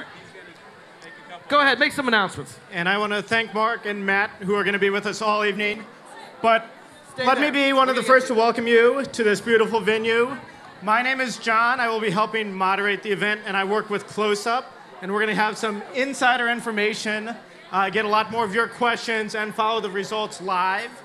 A couple general announcements are if you have not gotten food yet, please just be patient at your tables. Instructors will come around and guide you to the buffet when the line isn't long. If you want soda or anything else besides water, there is a soda bar back there, and the restrooms are also right back there too, as we go on throughout the evening. But we have a lot in store for us tonight. I know Mark mentioned this several times, but over the next 30 minutes, if you want to complete your electoral college maps and submit those, please put your full name and what school you're from, so that we can have a contest to see if any of you can correctly guess all 50 states and DC. But tonight, including in the analysis, we're going to follow some key Senate races, some key House races from where all of you are from. And tonight we have representatives from 14 states and 2 countries with us. So we've got a lot of experience here, but a lot of it is going to be all of your questions, your feedback. And we want to talk to those of you that really, if you got to vote for the first time this year, if you worked on any of the campaigns, and we're going to have a great time. In addition, you're going to have a chance to come up and take photos with Barack Obama, Joe Biden, Mitt Romney, and Paul Ryan. Have plenty of food and make this an election night to remember. So, where's Matt? He hasn't run away. I think he's eating. Did we scare him away? Oh, he's eating. Hey, you know, when the conservative's gone, the liberal just takes over. So, Matt, I'm happy to do that. Folks, I want to ask you, if you've got the map in front of you, you can do what I've done since I was younger than all of you here, and start filling it in. I'm going to do the same. I'm going to start filling in my map and start counting. Again, if you missed it, it looks like Maine, Vermont, Massachusetts, and Rhode Island, and Maryland, Delaware, the District of Columbia, and Illinois all went for Barack Obama, and Indiana, Kentucky, West Virginia, Oklahoma, and South Carolina all went for Mitt Romney. So I'm going to mark them down on my map right now. And just to fill everyone in, as of 8 o'clock, 25 states have already had the polls closed, and Washington, D.C. It's between 7 and 7:30. We already have 98 electoral votes closed, including the swing states of Virginia and Ohio. And just a few minutes ago, we had 16 states and D.C. close their polls, including Florida, New Hampshire, and Pennsylvania. So those are some of the key states that we're going to keep an eye on as we go throughout the evening. Also, throughout the night, we're going to pepper you with some trivia questions. We have chocolate bars and close-up T-shirts and sweatshirts as prizes. So if you do know any of the answers to any of the trivia questions, you can come up. And also, if you just want to talk with both Mark and Matt, the liberal and conservative up here, who also are participants in our domestic issues debate that all of you got to see last night, they're more than happy to share any thoughts, ideas. Oh, early returns out of Virginia show Romney up 18%. Those don't mean anything. That's 13% of the returns. Don't ever believe early returns, folks. All right, is Matt going to eat, or is he going to come back and join me here? Because we got a lot of questioners, and they got some good questions. All right, so Matt's coming back. If you want to wait for Matt, you can wait for Matt. If you just want to talk with me, I'd love to chat with you. So it's up to you. If you want to wait, let people pass. What's that? You sure can. Pictures. You want to come on up? All right, great. Who's taking the picture? And as we wait for the first question. My pleasure. Do you want to wait for Matt? Okay. Matt's here. Here he is. All right. We've got everyone. I took over, Matt. You were gone. You did, just like a liberal. That's right. I told you I would do that. Are we going with hand mics? We can do, or we can sit They down. should be loud. Whatever you like. We can do that. So we're going to continue to answer your questions. This is, as I said, we're off the 89.3 FM, but we're actually on a smaller radio station in Washington, D.C. If people are listening in D.C., it's on AM 1480 We Act Radio. We're going to be on them throughout the evening. And, of course, we are on the web at marklevinetalk.com. So if your parents want to see you, text them and tell them, go to marklevinetalk.com, marklevinetalk.com, and they can watch you ask your brilliant question that stumped Matt and me. Come on. So tell your parents, your friends, your colleagues, post it on Facebook, Twitter it out. Come on. She's waited so long. She has. All right. Please tell us your first name and where you're from. I'm Chinello. I'm from Speak right into the microphone. Oh, I'm Chinello. I'm from Apopka High School in Apopka, Florida. In Florida. Yeah. And very important swing state. My question is, do you think that Obama's policy on immigration, such as the DREAM Act and his proposals for the comprehensive immigration reform, do you think it'll be more beneficial if he is elected another 4 years, being that the DREAM Act is temporary? Okay, so what would be the impact on the DREAM Act of Obama or Romney presidency? All right, you start, Matt. First of all, it's a great question. It is a good question. It's one that affects all of us. I think, in my personal opinion in politics, I think it was a very calculated move by Obama as president to issue an executive order instead of going through the legislative process that his own party would not even vote for. So there's that on the side. The larger question, is it going to help him get more votes? Yes. It's going to help Obama get more Hispanic votes and more minority votes in certain states. I don't think it'll win Florida. I don't think it'll win anywhere except Nevada. But I do think that it raises a very large question that we all have to ask ourselves. Nobody in America, conservative, libertarian, liberal, green, nobody in America, as far as I know, is anti-immigrant. We are anti-illegal immigrant. And the young man that stood up, James, who stood up a few minutes ago and talked about the price of college and how much he's going to have to borrow and how much he's going to have to pay, is it really fair to give illegal aliens, illegal entities, and illegal people the ability to go to college on your tax dollars when you as American citizens, when so many millions are unemployed and your families and your friends are struggling to go to college? Is that a fair use of the United States government to make it that we pay for those illegal people. Let me address both the process question. and the policy. First, the process, since that's where Matt went first. Barack Obama did go to the legislature. He went and his to own the party Senate wouldn't vote for it. And he got more than 55 Democratic votes for the DREAM Act. The Republicans filibustered and would not allow the majority to work its will. One of the reasons why I would end the filibuster is I don't like gridlock. I don't believe you should have 60% to do anything. I think 55% is good enough. So when Barack Obama went to the legislature... Why not 51? And I think 51 is fine. Yeah. We went to the legislature. The Republicans would not let it come for a vote. It did not go to a vote. All he could do legally was what he did. He did an executive order. He did a temporary... For political reasons. He wants the policy. He tried to get Congress to do it. The Republicans stopped him, so he went and he did it by executive order. So to answer your question, if Obama stays as president, number one, the executive order will continue. The policy will continue. Number two, I think he will again try to get it through Congress. And if the Democrats keep the Senate, as I expect they will, Matt disagrees with me, and we can end the filibuster, the DREAM Act can pass the Senate. And then we got, of course, got to get it past the House, too. Big ifs. But the only reason he went around Congress is because Republicans would not allow the majority to rule. Now, let me just talk about the policy itself. Sure. Because Matt says they're illegal people. They are.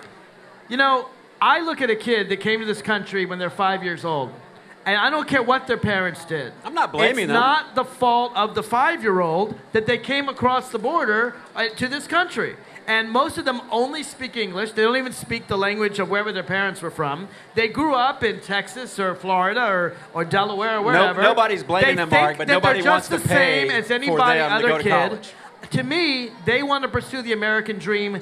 So many of us, most Americans, 98% of us have ancestors from outside of the United States. Absolutely. They came as immigrants or they came on slave ships, but most of us are not Native Americans. To me, I see no difference between a 5-year-old born of Mexican parents in Delaware and my grandmother born of my great-grandparents in Louisiana. I want to give all those kids a chance, so I support the DREAM Act. The conservative answer to all that would be, we would love to give everybody those chances. We just don't want the United States Treasury, which is funded by your and mine tax dollars, to be the ones to pay for it. Let me tell you something. Nothing wrong with charities. Let me tell you something. Communities, families, and friends paying for those That things. is not an expenditure. That is an investment. You invest in these kids, and they will come back. They will get a good education. They will pay lots of tax dollars. They'll contribute to the community. They'll create jobs. 10 minutes they will ago, give more back to the United States 10 than they minutes took. ago, you all were talking about trillions of dollars and how there had to be tough choices. How can we afford to send our own kids, our own legal American citizens, to all the colleges and all the schooling they need and want, and absorb all these waves Cut some of those people as Pentagon well? programs, and we'll have plenty of money We can to talk do about it. that. We can do that. Thank They you. put into this economy just as anybody else. So. I'm sorry? That's not true, actually. But they came here undocumented. They came here to work to pursue what they want to pursue. I don't blame I think them. they came to pursue the American dream just like our ancestors I don't did. blame them. I just don't want to pay for them. Thank you for your question. It was a very good one. It's a great question. Yes, please. What's your name? Where are you from? Hi, I'm Laura Keller. I'm from Montana. All right. Our first Montanan. What Welcome. There are only 6 of us here tonight. Well, so I'm speaking for you're all brave of to us. come up and represent. So where I come from, guns are a big deal because we need them for a lot of different things. A lot of states don't need them, like they don't need them as heavily as we do. So we want to know if Obama or if Romney get elected, what is that going to do to our gun rights? Who's going to protect them more than the other? Like, It's a great question. I'll take this one first. Sure. We'll Yeah. alternate who takes it first. The big thing about Democrats and guns is we believe that guns are a state right, that they should be regulated by the state. In Montana, you're going to have lots and I'm lots sorry, of guns. did you say states' rights, Mark? Yes, I did. Oh, my God. Because I believe in the Constitution of the United States, which gives, the 10th Amendment Right. gives rights to the states. Right. We believe that each state should be able to determine its gun laws. So, for example, But just the in gun laws. Montana, well, it depends on which thing. We can talk about other things if they bring them up. But in Montana, hunting is very common. People go out, they hunt, and I understand that it's going to be very easy to get a gun in Montana. In the District of Columbia, where we are right now, people use guns to hunt people, not moose. And it's very easy to get a gun here, trust me. And it's easy because Virginia has 2 very blocks lax over, gun you can laws. get a gun. Let me finish and I'll give you. All right? Virginia has very lax gun laws. All right? My view is this should be something where if a state says, the people of that state say, we don't want to have easily concealed guns, or we don't want mentally ill people to get guns, or we don't want ex-felons to get guns, that state should have that right.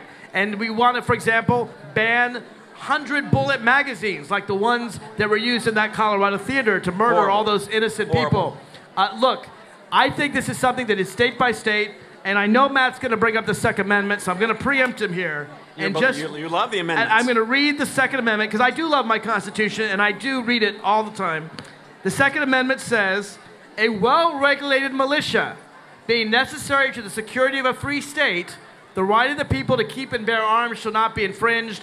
I am fine with well-regulated militias. We have National Guards in every state. I support the National Guard, but that's all the Second Amendment protects. And if the people of Washington, D.C. want to ban cop killer bullets, they should have the right to do that. Well, first of all, I think you have to look at the reality. The last 4 years, Obama's really made no moves that I can see to control guns anywhere. True. So I think he's played that very smart. He didn't want to anger the gun-loving American base. Mark's idea of gun control in places that quote-unquote need it is very interesting to me, because if you look at the places that have the most gun control laws, Washington, D.C., Chicago, L.A., they are the places with the highest murder rates, the highest crime rates. That's why they want gun control. That they have guns, I guarantee you, you can get a gun on 8th Street, 2 blocks from here, right now. The point is... Not legally. Not legally, you're right. Thanks to all your regulations, which prevent so many murders every year here in the murder capital of America. No Washington, longer. D.C. It's Baltimore now. Oh, okay. It's 30 miles north in Baltimore. Also with a lot of gun laws. Nobody's coming for your guns. I don't think Obama's going to be dumb enough to do it from a politics point of view in his second term. I think the matter's largely settled, except for congressional and maybe state and city Democrats. Next question. Please. Hi, I'm Ian. Pull up the microphone, speak right into it. Hi, I'm Ian Miller from Dallas, and another person from Dallas. My question is, in 2008, had Obama not gotten elected, and instead Mitt Romney was running and he got elected, how would our country look today? That's a great question. Wow. Go ahead, Matt. I love counterfactuals. These are good. Great question. It's a great question. Let me think for a 10-second spot here.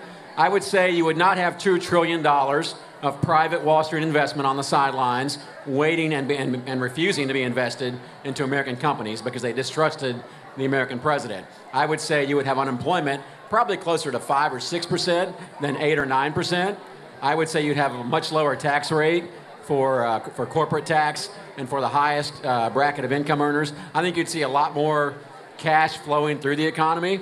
Do I like everything that happened in 2008 and 2009 as far as the Wall Street bailout? No, I hate it. I think some of that would have happened under any president, and I think if Mark's fair, he'll admit that. The experts on both sides assumed that was necessary to do all that. I think you'd see a much more robust, much more at work American economy. You've really had a very divisive 4 years with a president that doesn't really seem to be in touch with the American people. He talks about hope and change constantly. He talks about what he's going to do in the next 4 years. What the hell's he done for the last 3? I think to answer that question, you have to see where the economy was when Barack Obama became president. We were losing 700,000 jobs a month under George Bush. It was a straight downward trend. It's all Bush's fault. We lost 200 and 300 and 400 and 700,000 jobs a month. Romney's policies are warmed over as Bush policies. So my guess is that it would have stayed going straight down. We've lost 1 million jobs a month, 1.1 million jobs a month. Economists say that without the President Obama stimulus package, we would have had unemployment at the 14% plus range. And I predict that Mitt Romney, who cares a lot about wealthy people but really doesn't care about at least half of Americans, I think we would have seen a lot of people selling pencils in the street, selling apples. We'd be down, instead of Hoovervilles, which was, of course, the places, the shanty towns that people bought that they said were Herbert Hoover's fault. We'd have Romneyvilles. You'd have 45 million living food in the stamps. streets. Oh, wait, that's right We'd now. have many more Americans on food stamps. To me, Mitt Romney and the Republican and the Bush view is give a ton of money to rich people and hope that a little bit trickles down to the rest of us. It didn't work under Bush. It wouldn't work under Romney. And Barack Obama saved us from going off that cliff. All right, thank you. Great question. Thank you. To jump in for a second, I want to get some analysis from both of you. I heard I have a fan club now. Apparently he's very popular. But as the students are filling out their electoral college maps, I wanted to bring up a couple key states since their polls have closed, and get you on the record of who's going to win and why. And the 3 states I'm going to mention are Ohio, which went to President Obama by 4 points in 2008. The election is won. President Obama has won the election. No. I'm asking who's going to win. Oh, I thought you just announced Ohio. I did too. I can't do that. Oh, no, come on. I thought you I'm just gonna ask announced about Ohio. Ohio. I was about to start drinking champagne and dancing and... All right. Ohio, all right. Florida, and Pennsylvania, because in the past week, Mitt Romney has made a play Don't for Pennsylvania. scare me like that. And what are your opinions on those 3 important states, and how do they determine? Well, I think Pennsylvania is easy. Obama easily wins Pennsylvania. I think even Matt may agree with me that Obama wins Pennsylvania. I'll give you that. I think Ohio is crucial, which is why when I thought you announced it, I was ready to announce it. I only mentioned that Obama won it by 4 points in 2008. I thought you were announcing it this year. Ohio is crucial. Florida, if Obama wins it, will be the next president of the United States. Easy. But it's by far the toughest for him. Romney can win Florida, and Obama can still be president. But if Romney must win Florida, if he does not win Florida, Obama will certainly be president. Yeah, Mark's right. We'll win Florida. We'll pick up Ohio. We won't get Pennsylvania. We're going to win Ohio. We're going to win Ohio. So we've got you on record. Oh, yeah. Oh, yeah. We're going to win Ohio. Ohio. We've got one more We state agree that on was just Pennsylvania. projected. Connecticut has gone to the president. Oh, my God. That's not a surprise. All right, I'm filling out Connecticut on my blue map here. And if any of you have those maps completed, please bring them up. We'd love to start getting some of your... We will be checking your homework guesses. after that. No, I'm just kidding. All of New England has gone to Obama except New Hampshire, which is still too close to call. That is not a surprise to anyone. There used to be a time when liberal Republicans could win New England states. That time has long passed, and I actually think Matt would agree with me. It's true. We hunted them to extinction. Although in the South, it's a lot of the reverse. The Republicans control most of the South, though I think we're going to win Virginia, and we even have a shot at North Carolina tonight. And moving on to the fact-based community. Yeah. I was going to say, as we go on throughout the evening, too, each hour we're actually going to flip to a different news channel, and we're going to put some audio on when we do flip it, so that we can hear the analysis at each hour. If you hear a state being called, please let us know. We will. All right. I will be sure to interrupt. Break in when you hear a state being called. Breaking news. All right. Our very popular student here apparently has a lot of... Dude, you got friends. You got a lot of friends. Tell us your name and where you're from. Hi, my name is Federico, and how will... Where are you from, Federico? I'm from Mexico. From Mexico. How will the outcome of the election affect Mexico? Mexico. That's a good question. Who's first? Am I first? I don't even know. I think I did the... Yeah, you did the states. So, that way was a real question. So you're good. How would it affect Mexico? Okay. Well, Mexico is our immediate, enormous neighbor to our south. There's tens of millions of Mexican nationals living here who wire money and send money back to their families and back to that country. So the United States of America is an enormous economic contributor to that country. The drug wars, the border security, I don't think anybody can really fault Obama for his stance on border security. He has improved the border. He has increased drone surveillance. He's increased INS and ICE enforcement along that border, which is sort of a 1-2 punch that I approve of on his part as far as enforcing the laws that we have. I don't agree with his changing the laws like the DREAM Act, but he did that as he did. I think Romney will carry on much of the same policy. I don't think you're going to see a much different stance in Arizona or California or New Mexico or Texas as far as that border goes. I do think you'll see a more focused fight and a more focused law enforcement effort based on Fast and Furious, based on the drug cartels digging tunnels, setting up shops in cities and towns across the American border. I think you'll see a real crackdown with military, National Guard, and law enforcement on the drug cartels. But we welcome trade, we welcome commerce, we welcome culture. We're friends with Canada and Mexico. We want the good things from each other's countries to continue. We don't want the crime. Here's my thought on the drug cartels. We have Arizona gun shops have armed Mexican drug cartels to such an extent that they have more weapons than the Mexican army. And the Mexican army can't beat these drug lords who are being armed by private gun manufacturers in America.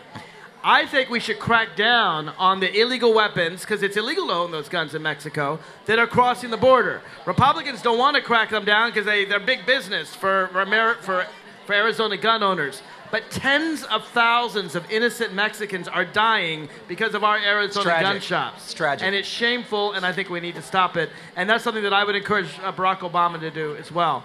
As far as the border, I think for Mexican Americans, Barack Obama is a much better president than Mitt Romney, which is why we're going to see the Latino vote go probably 2-1 for Barack Obama tonight, because he's someone who Maybe recognizes that he wants to give Mexican Americans a chance to succeed rather than keeping them all Well, they're not Americans self-supporting. yet, some of them. Well, we want to make them Americans. Right. Legally. Legally. We agree on that. All right. Fair enough. Thank you for your question. Thank you. Thank you. Hi, I'm Jake Mailman from Dallas, Texas. And my question to you is, the fear that most middle-class families and financially unstable families have is the cut in Social Security and Medicare, and how is the future president, going to see the possible privatization of these companies, and how is that going to affect these families? Well, Barack Obama, under his watch, we will never have privatization of Social Security or Medicare, period. The system has worked for Social Security for almost 80 years. Medicare has worked for 60 years. We Democrats like them. We will keep them. We won't privatize them, period.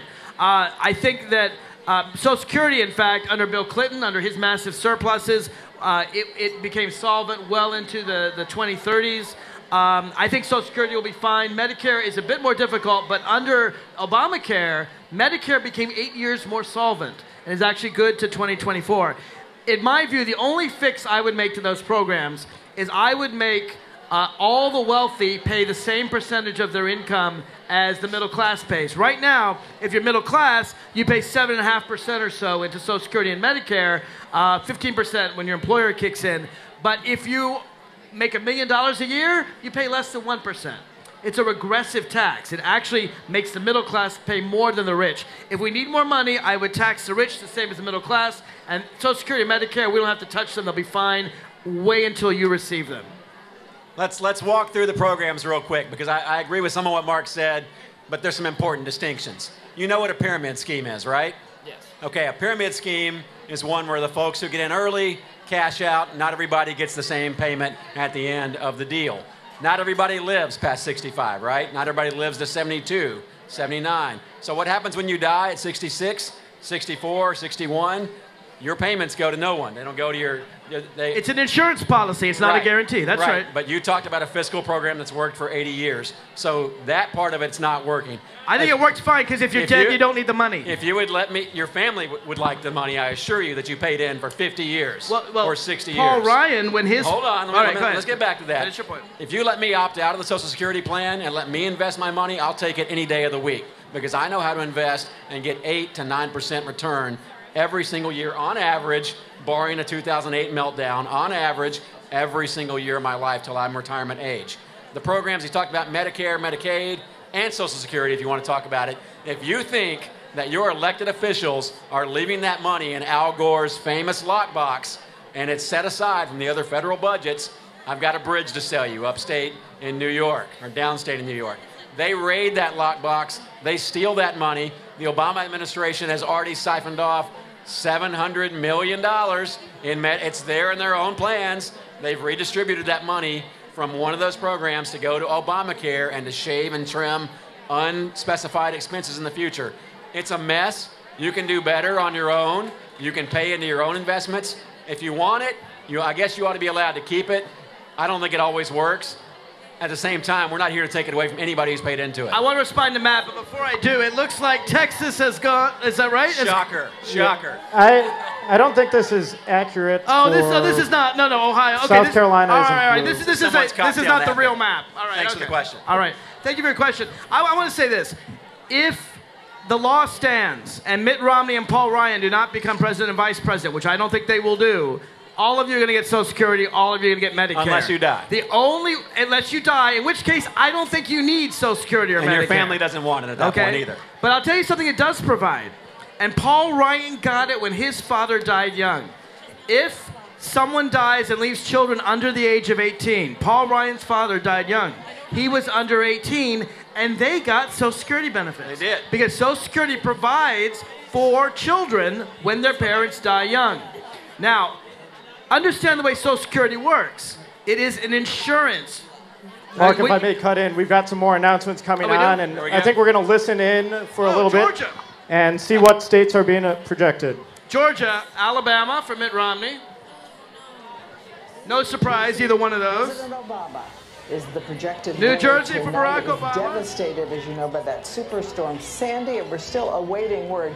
How many people in the storm zone could actually show up? But we are ready to project that the winner tonight in New Jersey is President Obama, George. That's right. So we still see the North is going to President Obama. The South is going to Governor Romney. So far, just about everything as expected right now. You see the states filled in that have been called already. But we are going to be keeping our eye all night long on these big battlegrounds where the campaigns have invested so much time and energy and money. The big states that are going to tip the balance tonight. The vote continues to come in. And I want to go to Ohio right now. You see it on the map right now. If we can zone in here on the board, we see about 20% of the vote has now come in Ohio. President Obama has 59% of that so far. Governor Romney, 40%. And John Carl, I want to go to you because so much of that lead is based on the early vote that was made before today. Yeah, that's exactly right. And remember, I said at this time exactly 4 years ago, Obama had a 33-point lead over John McCain. That lead is not as big this time around. In Ohio, what we know is the early vote was even more than it was 4 years ago. They don't break it down by party, so we don't know exactly who voted.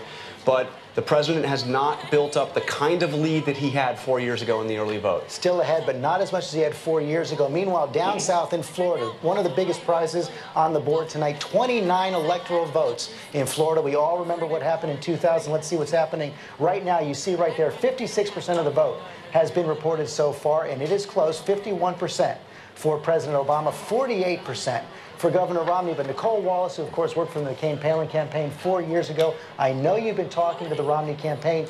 They look at these numbers and they're not discouraged. That's right. They say there are still 2-hour lines to vote in GOP counties. They say that they're feeling...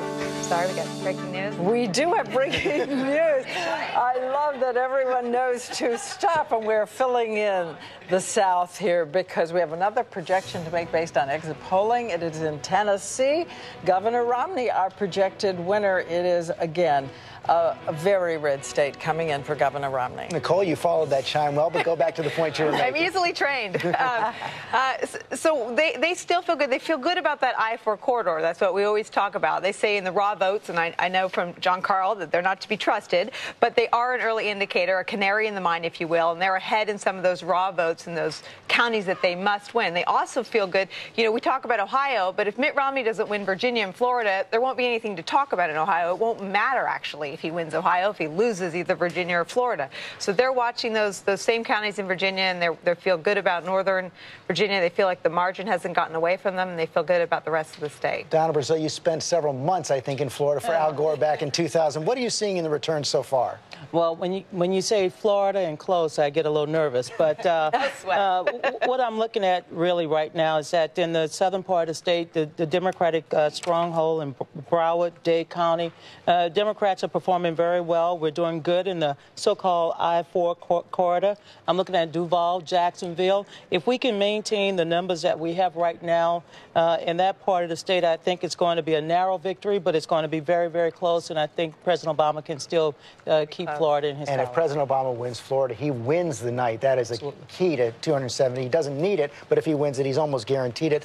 Let's go to Virginia right now. That's the other state I want to take a look at right now. 26% of the vote has come in so far. Governor Romney opened up a fairly big lead right there, 57 to 42. Now I want to dig down a little bit farther there and see where the vote is coming in. You still see that in the state of Virginia, and Koki, let me bring this into you. You still see that Governor Romney has a lot of strength now in the southwest part of the state, but you also see, and maybe this is a bit of surprise, you look up north in the northeast part of the state and you see a lot of red up there in northern Virginia. That's where President Obama has to be strong.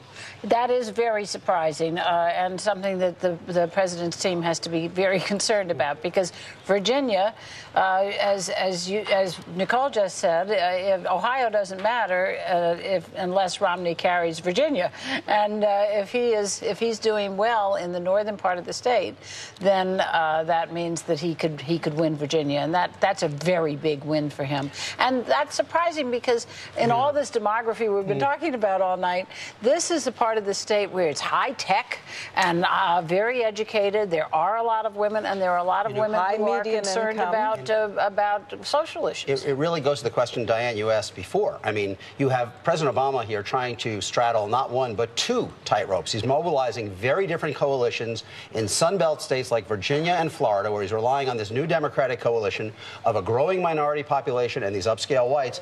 And then in the Midwest, where those voters aren't as prevalent, he is really trying to reassemble the old Democratic coalition, the New Deal coalition, centered on working class whites. And so you have two different kind of paths that he is trying to piece together to get to 270. That's right, and there is county to watch in Virginia. Watch Loudoun County up north, Bellwether County, and right now Romney holding a slight lead even in Loudoun County. Slightly in early returns. So a true swing county. Yes. And these are young folk too. This is not a bunch of people worried about young people taking their Medicare checks away from them. These are the young people. Okay, we're going to keep track of this, but let's go back to Josh Elliott. He's down in Times Square, and again, so many people have been gathering there. We remember the thousands from 4 years ago. Josh. We are certainly on our way there tonight, Diane. The crowd's really starting to swell out here. Again, as numbers continue to pour in. And we've been talking about Florida, what a key win it would be for either campaign. And we have with us now some voters who really represent a microcosm, I think, of the state and the myriad issues faced there. Joining me now first is Beth from Vero Beach, Florida. And Beth, again, there were so many reasons to have voted for either one or the other. Who did you vote for and why? I voted for Romney. I'm a Christian, and I am pro-life, and I like his stand against abortion. So a social issue perhaps carrying your vote. I also want to ask, our experts have been saying that in a lot of ways, married white women may be the key demographic that could swing this one way or another. In the state of Florida, especially in these last months of the campaigns as they begin to bombard with ads, how coveted did you feel? I don't know if I felt coveted or not. I know that I need to vote the way I feel strongly. Also, as a business owner, I feel like the economy is where I need to be, where Romney is also. This has the same feeling, so I just feel like that's what I needed to do. We really thank you for standing out here. I know it's I want to bring you now in, Anderson. And Anderson, I know you voted for President Obama. Yes, I did. And in fact, it's something. It was something of an epithet that the Mitt Romney campaign used for over years now in attacking Obama. It was Obamacare. But in fact, think we're going to come was back. The reason that he got we're going to begin with a couple trivia questions so that I get some people up here. As a reminder, there's some close-up shirts, sweatshirts, and some close-up chocolate bars that are available. So if you know any of the answers, just come up. Don't rush the stage. But I know that both Mark and Matt will enjoy the first question since it applies to the Constitution. But all 50 states have electoral college votes to elect the president. But the District of Columbia also has 3 electoral college votes, even though they are not a state. So if anyone can tell me why D.C. has the right to vote for president, you can get a prize. And then my second question, and this has... Do we get to play or no? No? No, I think you know the answer. I know the answer. The second question, and this came up a lot throughout the campaign, where I think both Matt and Mark would agree that the candidates' wives, Ann Romney and Michelle Obama played a key role, and were both very popular figures. And we've also heard a lot about women's issues, a war on women, whatever you want to... but in the U.S. Senate, out of all 100 senators, there are 17 female senators. Anyone that can tell me one of the female senators, you can come up and get a prize. The more, the merrier.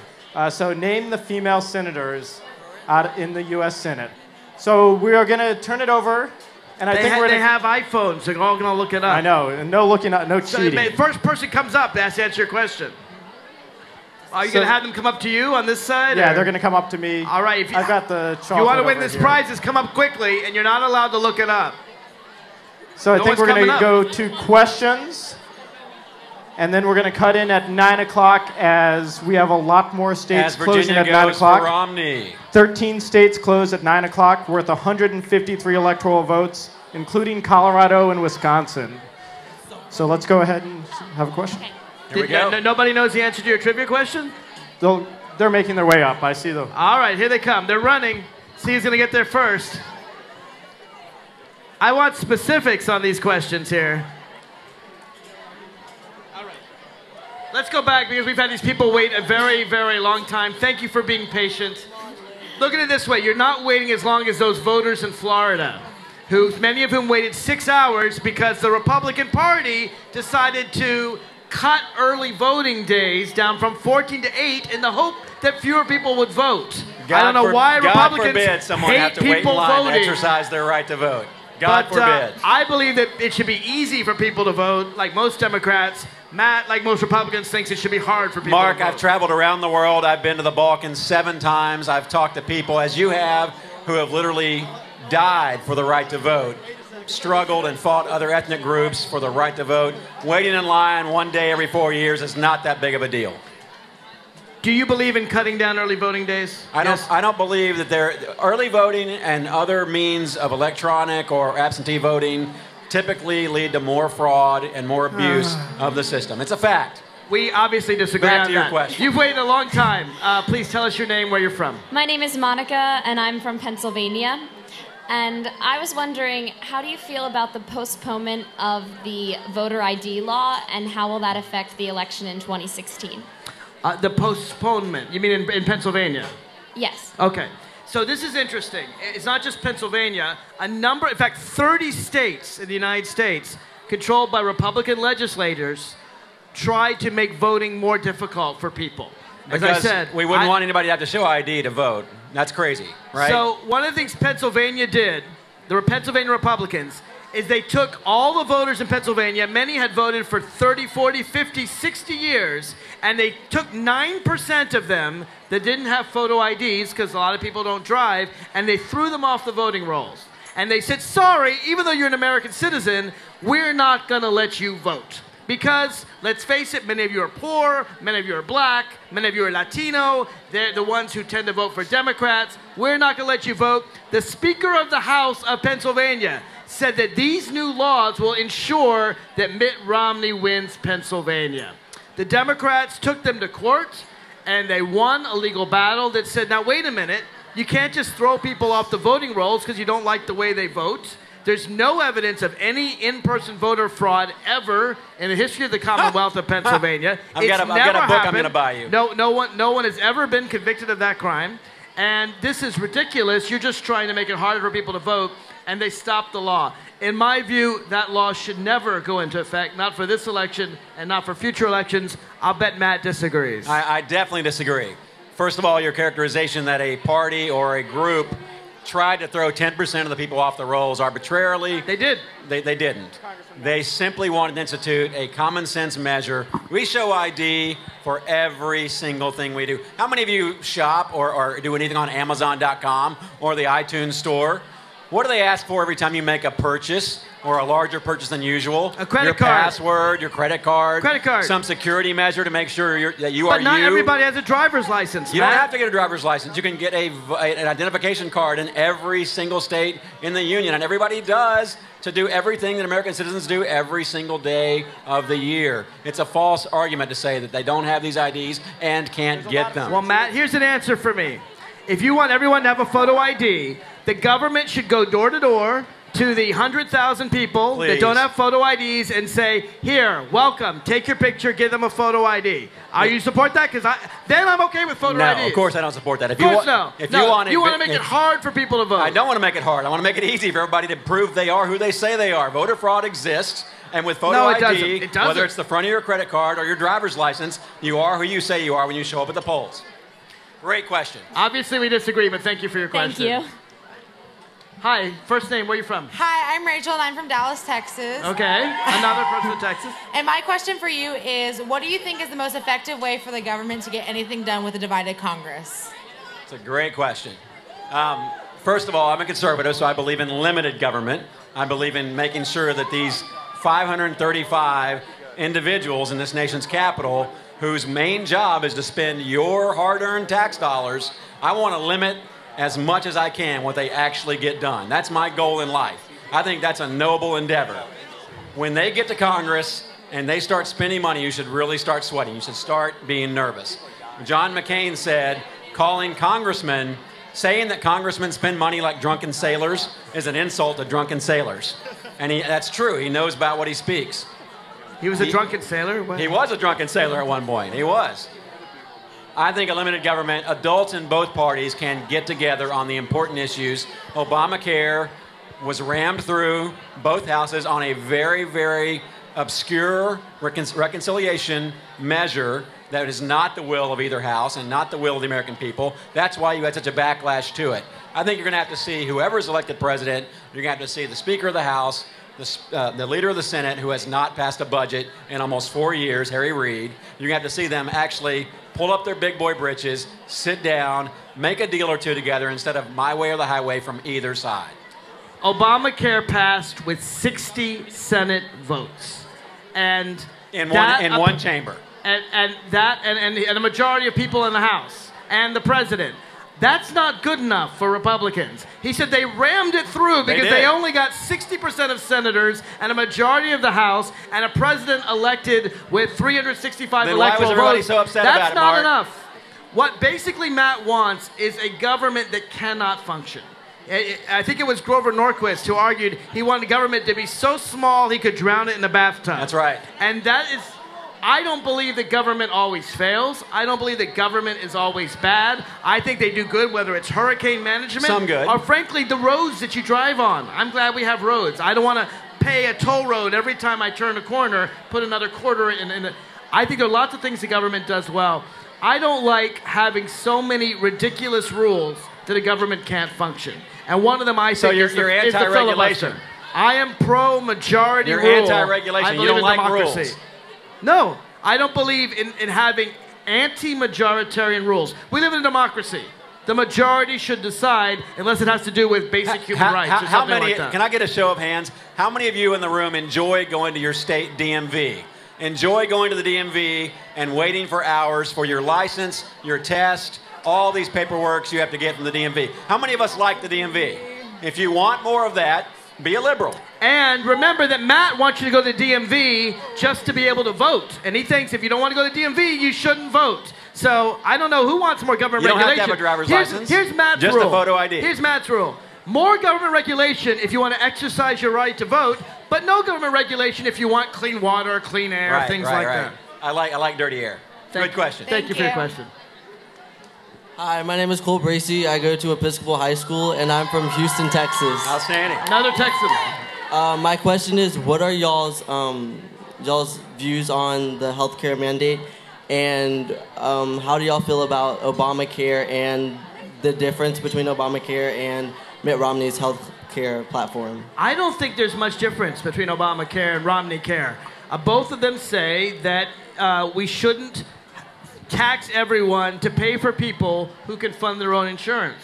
That makes sense to me. To me, actually, it's a very conservative idea to say that if you can afford insurance, you shouldn't be able to go and say, nothing's going to go wrong with me, and then get cancer or get hit by a car, and suddenly you expect your fellow taxpayers to pay for it. That's why Mitt Romney did it in Massachusetts. That's why President Obama did it nationwide.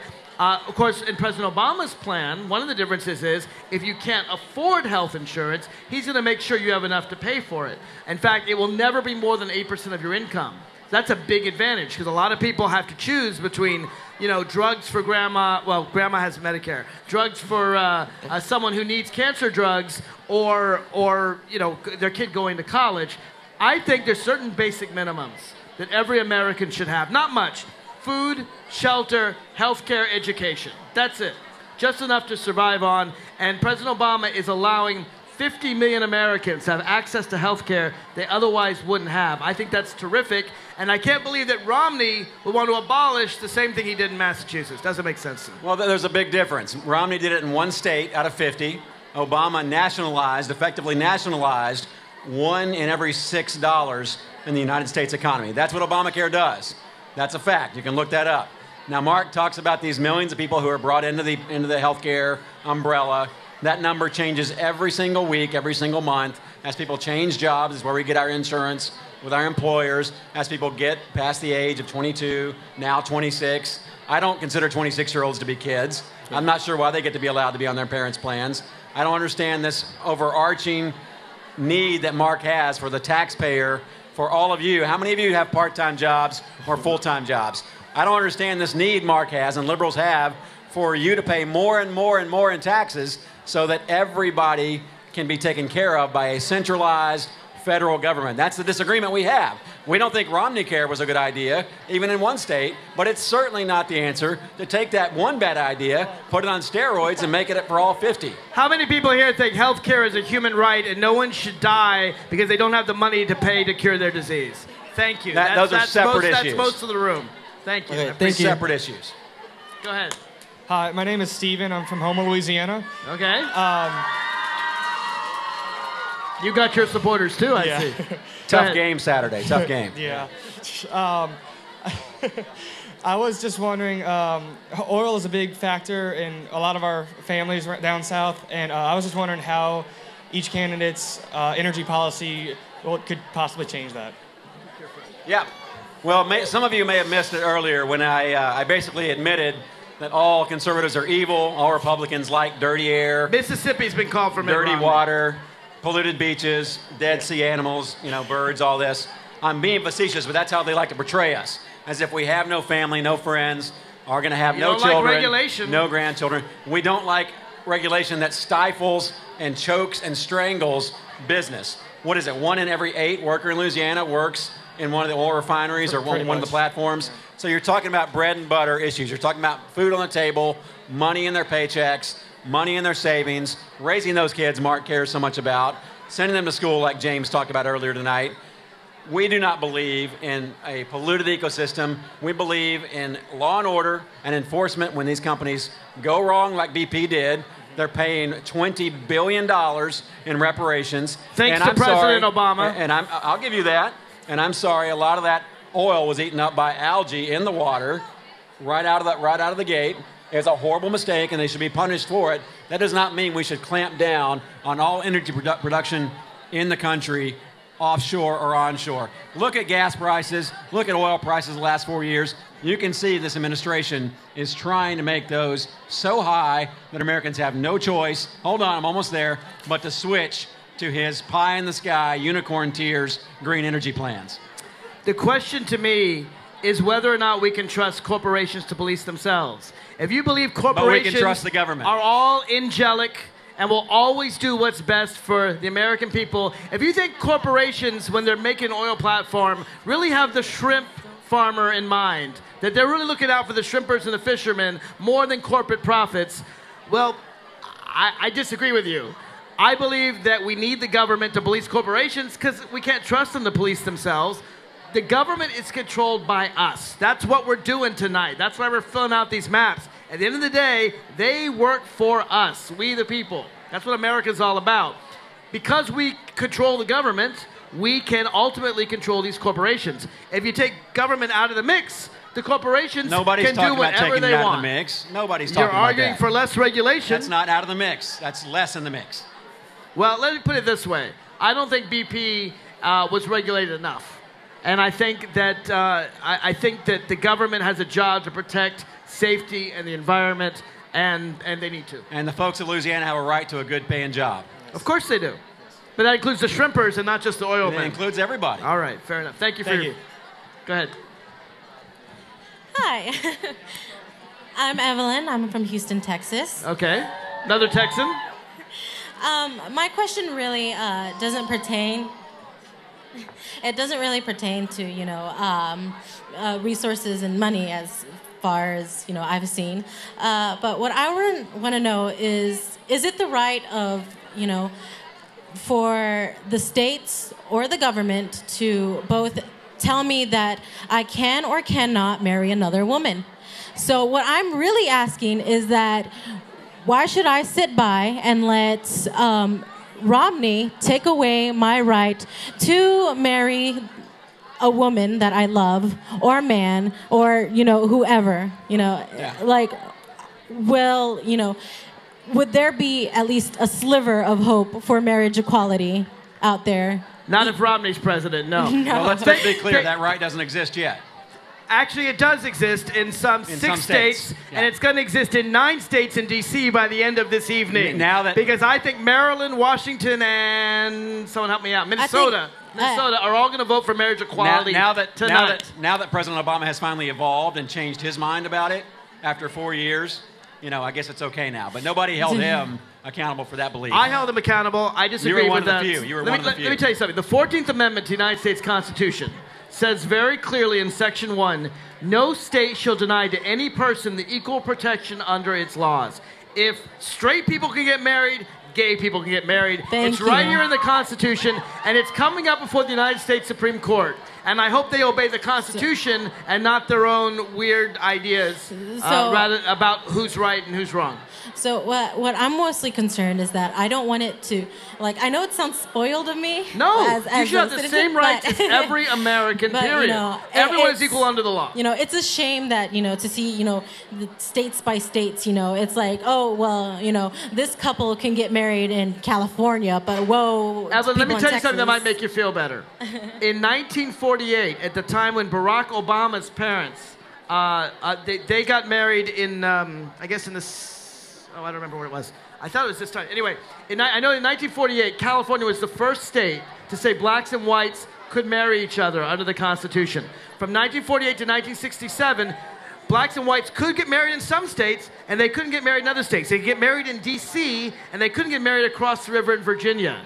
Until in a very famous case called Loving v. Virginia, the Lovings, Mildred Loving and her husband, sued for that right, and the United States Supreme Court said, everyone has equal protection under the laws. There's going to be state-by-state rights for probably 20 years. It started in 2004. Mark my words, by 2024, there'll be marriage equality in all 50 all states. Right, thank you very much. That's my belief. Go ahead. Well, Mark's right on the politics of it. Thank you. Mark's right on how it's going to unfold. I'll give you the conservative opinion on it, and it's not very popular, but I'll tell you the conservative opinion unless you're ready to break in.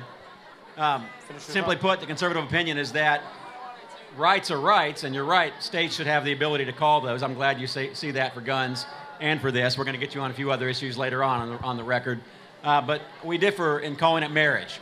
We would differ with hundreds and thousands of years of American history, Judeo-Christian history, Greco-Roman history, where the idea of marriage has not been known between same-sex couples.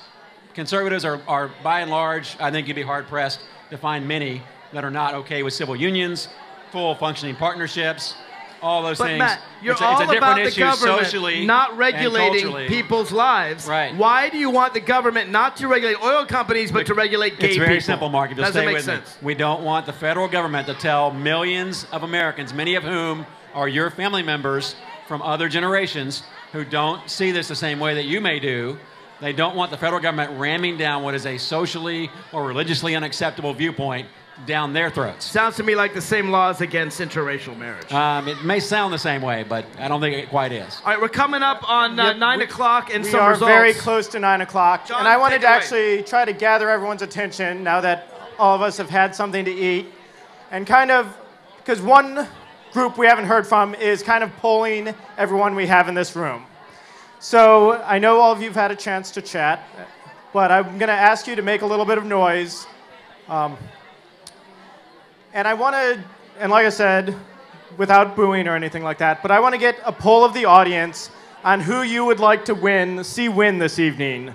And we are going to start, and like I said, you can take pictures with both candidates, but how many of you are going to be excited if President Obama wins tonight? All right.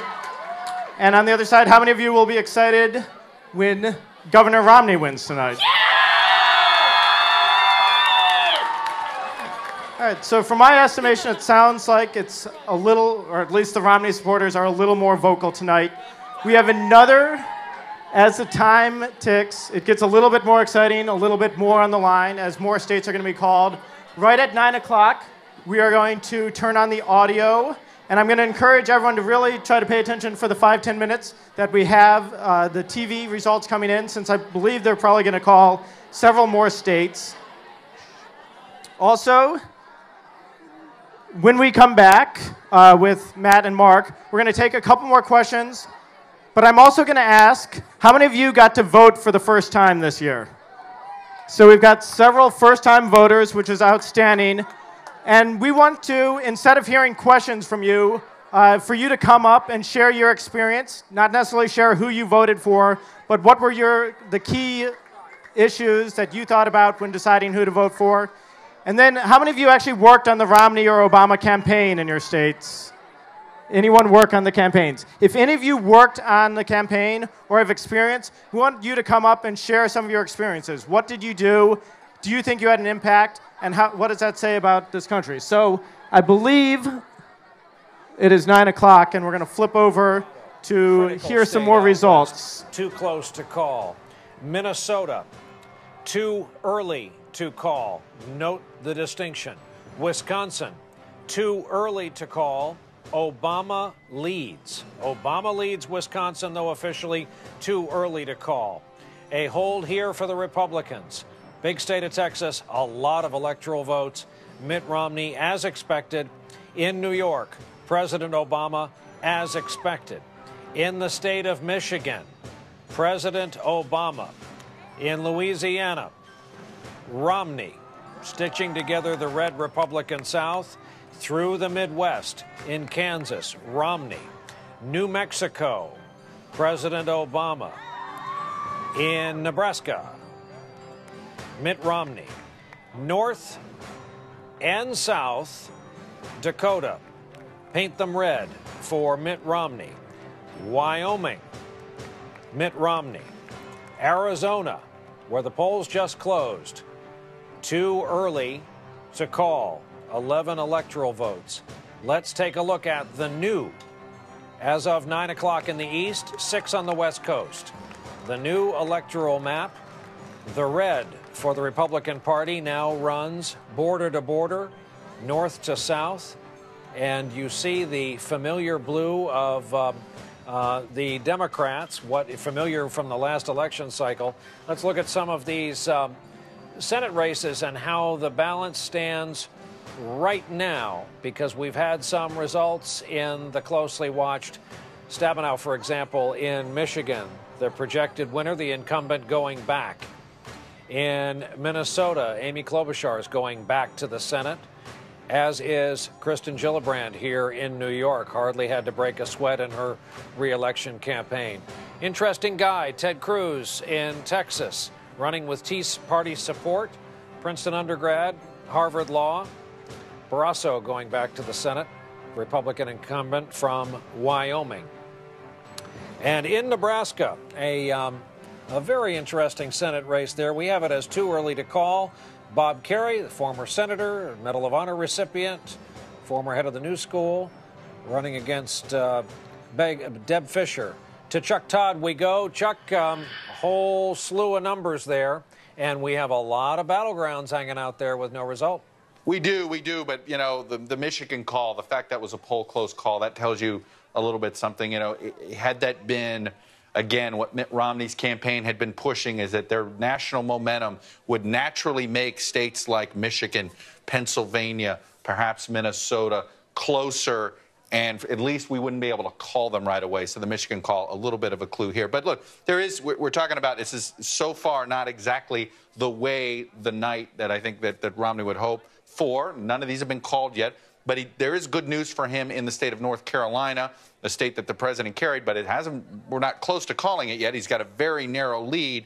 But if you dig into the numbers and you look at the most important county, which is Wake County there, right there, the largest county that was Bush 04, Obama 08, as you can see here, Mitt Romney with a narrow lead, and it's a huge improvement from 4 years ago for the Republican there. This was a county that the president carried by big margins, and it's a swing county. So that gives you a sense at North Carolina why things, of all the states, was all the battleground states, the assumption was there. But I keep coming back to Florida. We knew Virginia, Brian, was going to be a right with where the national vote is. And our national exit poll, our pollsters, Bill McInturff and Peter Hart, are looking at it, and it looks a lot like our last NBC Wall Street Journal poll. Looks like it could be a 1-point popular vote lead there in either direction. So having Virginia that close isn't a surprise. But the fact that this Florida is this close, I can tell you there's a lot of Republicans. Look how much of the vote is in there, 72% of the vote. The president's lead is holding on. He's getting those big numbers. I told you earlier about how well he's doing in the I-4 corridor, in particular Orlando. He's doing very well. But see here, blue, this was the other part of Florida I was telling you about, Hillsborough and Pinellas. These are very important swing counties. Bush 04, Obama 08. If they're staying blue, we're at 72%. We're not saying all the votes counted in there, but that's a good sign for the president. A lot of blue in that I-4 corridor. Not a good sign for Mitt Romney right now. Hey, Chuck, as I show people the outside of our building, can you call up Ohio and pick 1 or 2 counties you like looking at and tell us? You got it. I'd love to. The problem in Ohio is we still got a lot of vote that hasn't come in Ohio there, and I can tell you that that's been a concern. I looked at the county map. We don't have a lot of county returns. I can tell you that John Yang did some, went into Hamilton. He's in Hamilton County, and I've been telling you, Hamilton County, that Bush 04 county, Obama 08.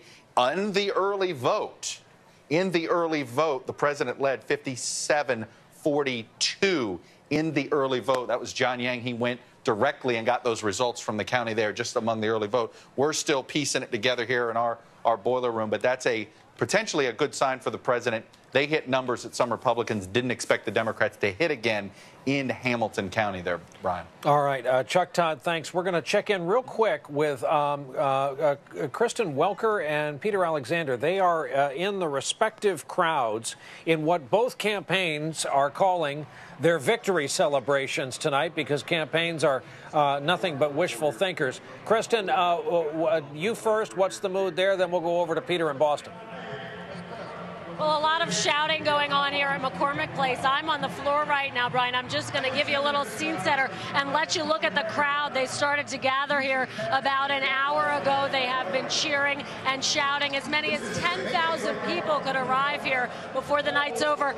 Brian, take a look at the stage. This is where President Obama will speak a little bit later on this evening, win or lose. His advisors tell me that the president will be prepared and will have an appropriate response. He's been deeply engaged with the writing of his speeches. But the crowd here energized, watching the returns. Every time President Obama carries a stage, they cheer. They are anxious to learn the results, though, Brian. Kristen, forgive the interruption. The Garden State is on the board. Despite a struggle to vote for folks along the coastline, we have 2 results just in from New Jersey for President Barack Obama. That's a Democratic hold. And in the Senate race that pitted the incumbent Menendez against the challenger, Joe Kyrillos, son of Middletown, New Jersey, the son of a Greek physician, a proud local Greek family. Kyrillos has been turned away. Menendez will be returning to the U.S. Senate, though Kyrillos, a close friend of Governor Christie, will return to play a role, no doubt, in statewide politics. There is the electoral vote. David Gregory, you've been sitting here. You've been taking it all in. You've been talking to some folks. What do you got? Well, a couple of things I think it's worth underlining. The Midwestern firewall for the president. It's Ohio. It's Iowa, Wisconsin. We've been tracking Ohio. Chuck talked about it. He's leading in Wisconsin. If he plays good defense in the Midwest, he gets a second term. There's also the Latino vote. 16% in Florida. That could be a big story here. Colorado as well, such a large percentage. And tonight, Mike Huckabee, a former governor, of course, saying on another network, quote, "I think Republicans have done a pathetic job of reaching out to people of color." Romney's made similar comments along the way. The president has said recently, if he gets a second term, in his words, it will be because he thinks the Republican Party did a dismal job with Latinos the fastest growing voting bloc in the country. And Savannah, whoever wins this, the problems for the losing party are laid out in pretty great detail and great relief. No question about it. And picking up on the point that David's making, the Latino vote is potentially decisive in a lot of states. You look at a state like Nevada, where the president is leading. I think on our battleground map, we have it as a lean Obama state. Nevada is basically the basket case of the country in terms of the economy, one of the highest unemployment rates, one of the highest foreclosure rates in the country. How do you explain that the president is holding on? A couple of reasons. One, Harry Reid has quite the machine in Nevada, but also because of this issue of the Latino vote. And I think whatever happens, whatever the outcome is tonight, the Republican Party already has and probably will continue to do some soul searching about how it can reach out to this ever-expanding portion of the electorate. It was telling that 2 weeks ago, the president added a campaign event, 2 o'clock in the morning Eastern time, in the employee cafeteria of the Bellagio, not to meet the folks on the casino floor, but to thank the Food and Beverage Restaurant Workers Union for their support. Hugely important politically out there in Nevada. Tom Brokaw has been listening to this and wants in. Tom? Well, I've been following this whole Latino voter development for a long, long time. A lot of very senior Republicans have been grinding their teeth and slapping their heads saying, how can we miss this? Just this past week, Governor Haley Barbour of Mississippi said, you know, we think we're going to do well with Latino voters. They're Catholic, they're family-oriented, they're hardworking. But in fact, it's the whole debate over immigration that makes it so hard for the Republicans to get back into the Latino vote again. And a lot of the Latino voters, obviously, are at the lower end of the socioeconomic class. And so in states like Colorado and Arizona, and now increasingly across the country, Brian, as we're all aware in New York and Connecticut and even in Iowa and the food processing plants, there's an expanding Latino population. It's the fastest growing voter base in America.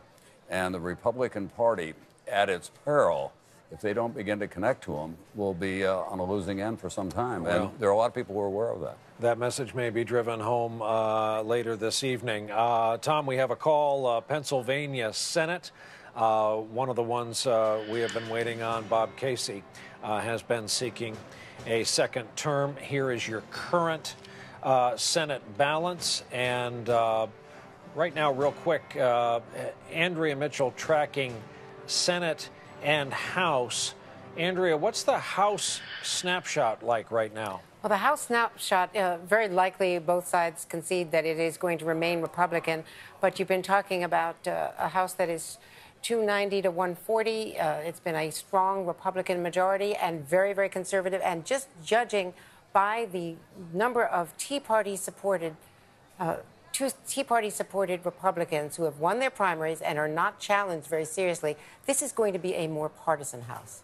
All right. That's kind of hard to believe. Let's go back to Peter Alexander, who is at Romney headquarters in Boston. This is when spinners. All right, we're going to come back. And I know I asked for a show of hands if you are a first-time voter, but now I'm going to ask you to come even further and make your way down to the stage because we're going to talk to some of the first-time voters. Could I ask everyone who has voted in this 2012 election to stand up? Go on, stand up. Can we all give them a round of applause? Everyone who's voted in this 2012 election. And please come forward. Please come forward. First-time voters. That's all? What, 5 first-time voters? There were 20 earlier. There were like 20 earlier. Let me tell you something. I hope it's the first of many, many long votes.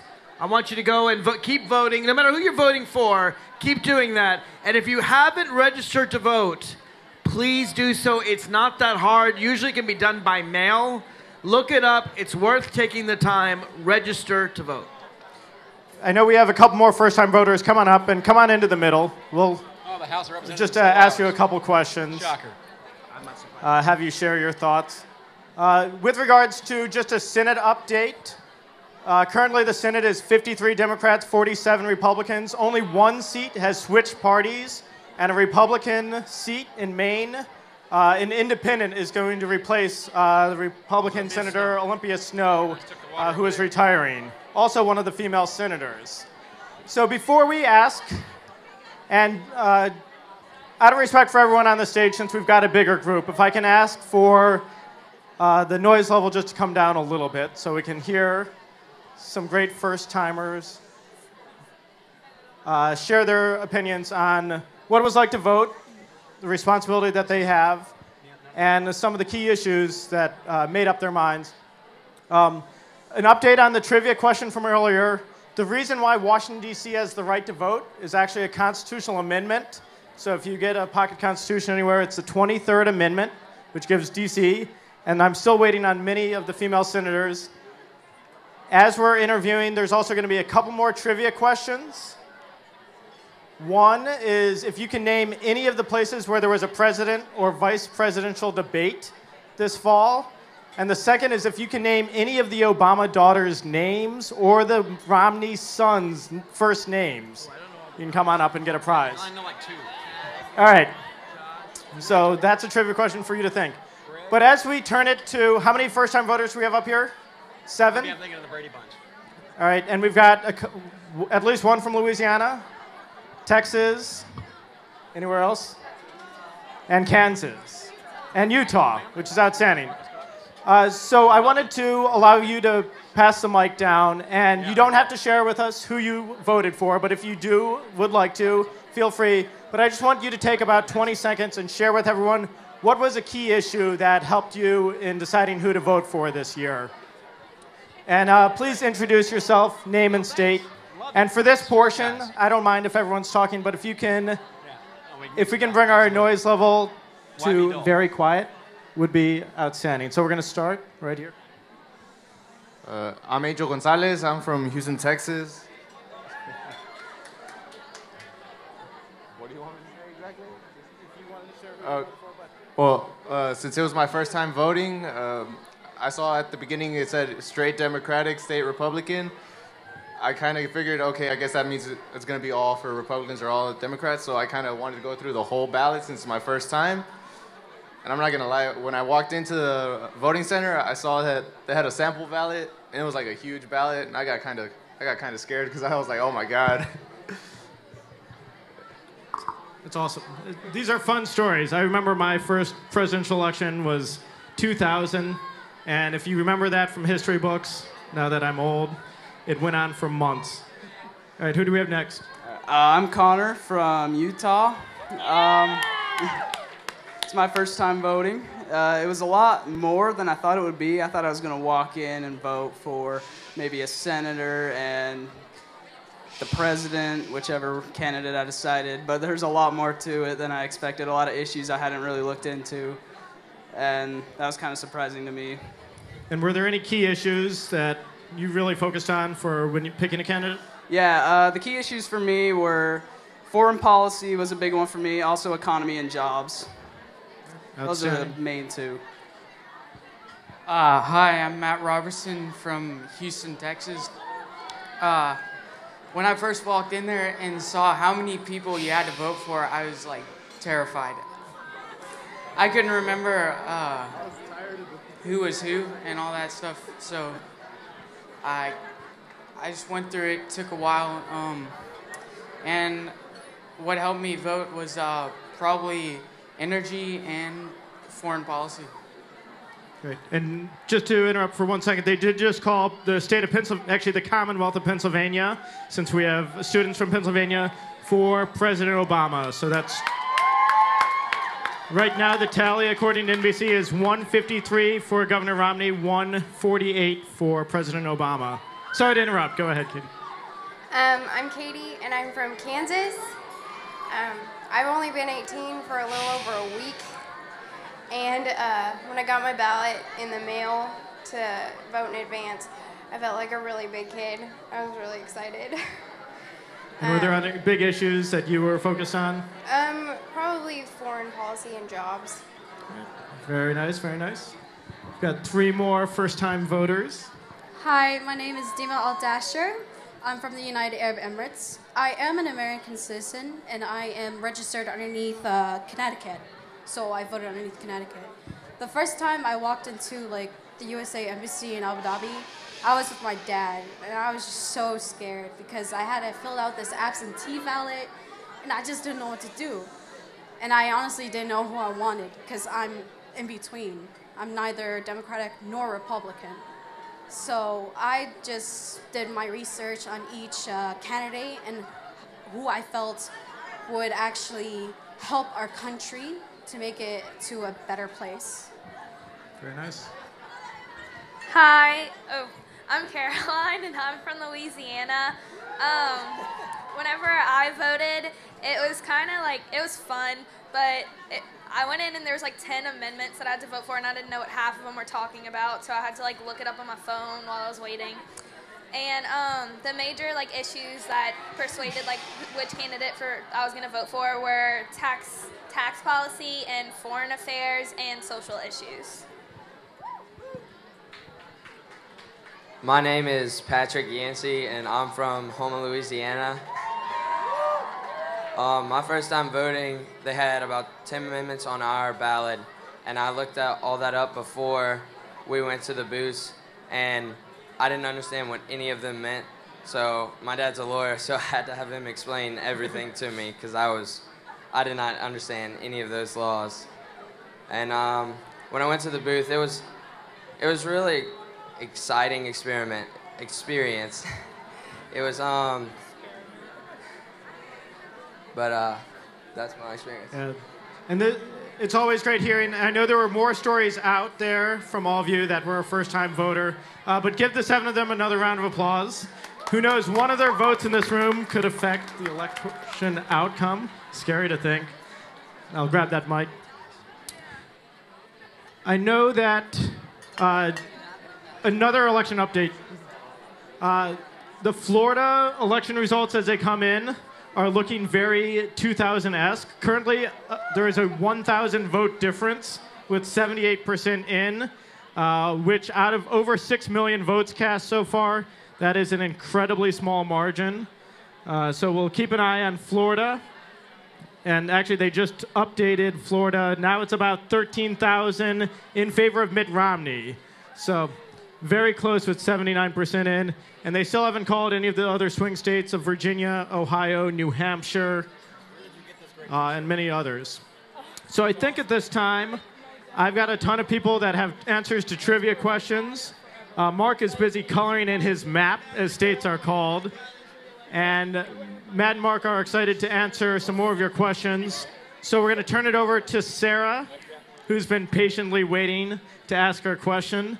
And we'll come back and jump in as they call any more states, which this is actually really cool. I think this is at Rockefeller Plaza in New York City, and they're actually spray painting the ice, as the states are called.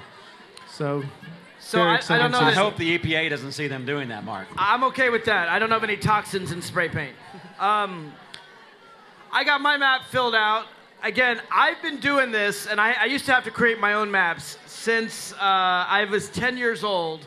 And it's a great tradition, and I encourage all of you to do it. It's exciting. I still have my map from 2000. When they called Florida for Gore, I colored it in blue, and then they tried to take it back. And I said, you know, you can't take it back. I've already colored it in. So in my 2000 map, the legitimate winner of the election, of course, is Al Gore, Hey, and Mark, he's the guy who should have been in charge. After Romney wins tonight, I will personally autograph that map for you. All right, y'all have been waiting a very long time to ask a question. Thank you for being so patient. Sarah, can we see the back of that T-shirt? Can you show the crowd? Can you show the crowd? A small Republican town with a big donkey problem. And what is your small Republican town with a big donkey problem? Washington, D.C. Nice. Oh. Nice. Okay. Please. It's not a Republican town. Go ahead.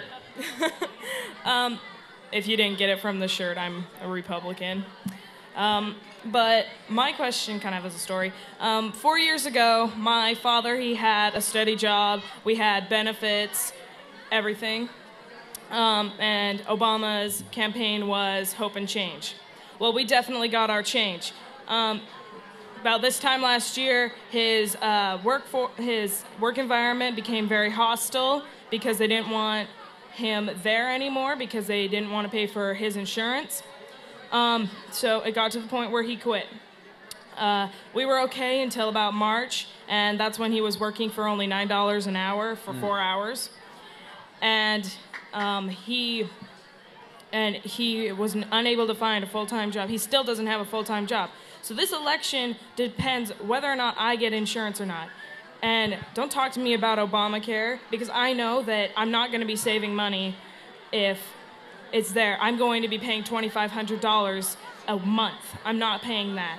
So where's my hope? Where's my forward? I seem to be only going backwards. I'm really sorry to hear about your dad. What can you tell me what kind of company he was laid off from? ARUV, I probably shouldn't say. Not the name of the company, but just the a general. medical force. A medical company? Yes, he was in client services. Okay, and a medical, like a health insurance company. No. No, not it was quite. a Medical laboratory. supply. Laboratory. Yeah. Because I don't know the details, obviously, and I'm really sorry to hear about your dad. I will tell you this, though. One of the things that Obamacare provides is that you never have to pay more than a certain amount of your income to get health care. So if for families whose incomes have gone way down due to unemployment, you have to pay very little to get health care. And so I think you'll find that you'll be able to get health care for your family at a very inexpensive rate, although obviously the best option is for your dad to get a new job. But I do think you'll find that health care will be cheaper for your family because of Obamacare. I think you know the answer, Sarah, already. I think you know what this last 4 years has cost not only your family, but also tens of millions of Americans. I think you see the government expansion, you see the sweetheart deals, the stimulus and the stimulus on the TARP and TARP 2, the stimulus, the bailing out of GM. So if you're friends with the president, if you own an green energy firm, or you're a politically connected Democrat, if you're friends with him and his cronies in Congress, then you're okay. But there are literally tens of millions of Americans like your dad, like yourself, slipping through the cracks. No government program is going to catch them all. Obamacare the rubber will. meets the road where that deductible and that out-of-pocket payment comes from your wallet and your purse and your dad's wallet and your family's budget. Obamacare is not a solution to all problems. And I think you realize that at the end of the day, in America, individuals have to take care of themselves and their loved ones. You know, Superman is not coming to save you. Obama is not the Messiah. The U.S. government, the American government, although it means well at times, bungles a lot of things. Obama and Obamacare will be no different. There will be massive problems, massive gaps, and massive waste. Let me say one more thing. I'm very sorry to hear your situation. I'm very sorry as well. You said that your dad was laid off because they didn't want to pay for his health insurance. Is that right? Why would they pay when they know Obamacare is about to kick in and they don't have to? He actually quit because the work environment got so hostile. The company kind of went on a strike after he did that because it was so unjust and so unfair. Let me say something. I do not believe Obamacare is the perfect solution. I think the perfect solution is simply to take the Medicare program, which works very well and is very popular, and apply it to all Americans. In 35 nations on this planet, everywhere from Canada to France to England, Japan, Australia, even Costa Rica, which is a much poorer. None of which have 300 million citizens. None of which. All of them have. Well, the European Union has more than 300 million people. How's that working out right now? Everyone in the European Union How's that working out right now? Health care. But they rely on our military. So here's the thing. I don't think that health care should be tied to a job. I think it's in most of the people who raise their hand that if you need health care, you should get it. And if you live in Canada and you need health care, what do? You're sick, you go in, you say, I need help. And the doctor comes and they treat you right away. And it's great. And you don't have to worry about paying for it. And you don't have to have a job that's based on whether you have health care. I'll tell you another story about a friend of mine. She has a genetic hip injury where her bones actually rub against each other. There's no cartilage. It's very, very painful. She needed hip surgery. She couldn't afford it. And so what did she have to do? She took a job that would pay for a hip surgery that she hated. She worked at that job for 2 years, just until her benefits kicked in. Then she got the hip surgery, and then she quit the job and became a teacher, which is what she wanted to do. I don't think people should have to take jobs they hate just to get necessary health care. I think everyone should have those basic rights, and that's the way 35 other countries do it, and all of them live longer than we do, and all of them pay less health care costs than we do. I think that's the system I prefer. Obamacare is great, but it's not as good, in my view, as having national health care for everybody. They also walk everywhere. They have no cars in most of those countries. They do in Canada. Depends which country. But thank you very much. Great question. I'm really sorry to hear hear about your dad. It's getting better. I'm glad it's getting better. I think the entire American economy is getting better, and you're going to see that over the next 4 It years. all depends on this election. That's right. When Obama gets reelected, you're going to see this economy go through the roof. Yeah, I doubt that. Sorry. Thank you. Go ahead. Hi, I'm Emily, and I'm from Rhode Island. Little roadie. Solid blue state. Yes, yes. And recently, as my fellow Rhode Islanders would know, we were dealt, fortunately, only a glancing blow by Hurricane Sandy, but I know that New York, New Jersey, and some other states were very severely affected by it. And I know that there's been a pattern of very severe weather lately that many people are attributing to climate change. I do. And I know that obviously there are a lot of extremely important issues coming up this election, but my question is, when and if and what will it take to put climate change and the environment on the forefront of the campaign? Great question. It is a great question. Let's start from the beginning. Let's start historically with weather trends, which typically, we weren't around for most of these. Certainly recorded human history wasn't around for most of these. I want to refer everybody in the room to a 1971 Time magazine cover story that says, "The next ice age." They predicted in 1971 that things were going to get so cold that the next 30 to 50 to 100 years would be America and the North American continent under a sheet of glacial ice. We don't always get these things right. 10 years ago, what did we call climate change? Hell, 2 years ago, what did we call climate change? Global warming. I'll call it the same thing. Hold on. So they changed that phrase when that phrase no longer worked, because guess what? In some places it was getting colder, some places it was getting wetter. They've just called Wisconsin. Did we win Wisconsin? Is that, they called Wisconsin?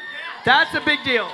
That's a big deal. Hold on just 1 second. Not enough. The Midwestern firewall is holding for President Obama those 10 electoral votes. If he wins Ohio, and it's over if he wins Ohio. He's just about there. It's very, very important. Wisconsin's such a great This state is and close. so rich and interesting politically.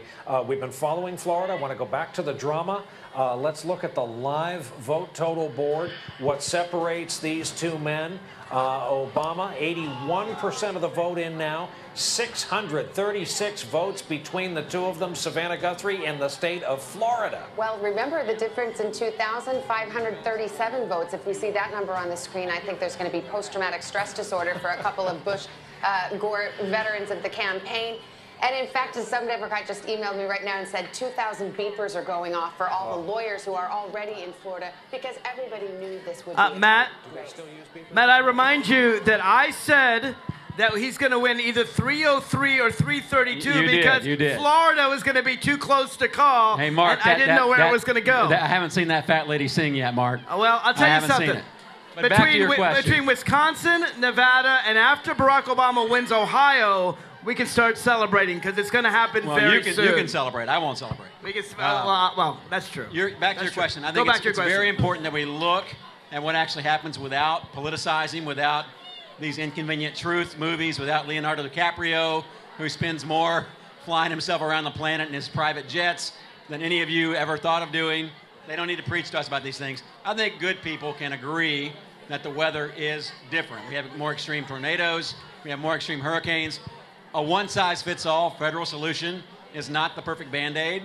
Some states, as I said earlier in the Raucous Caucus, some states can do a better job at disaster management.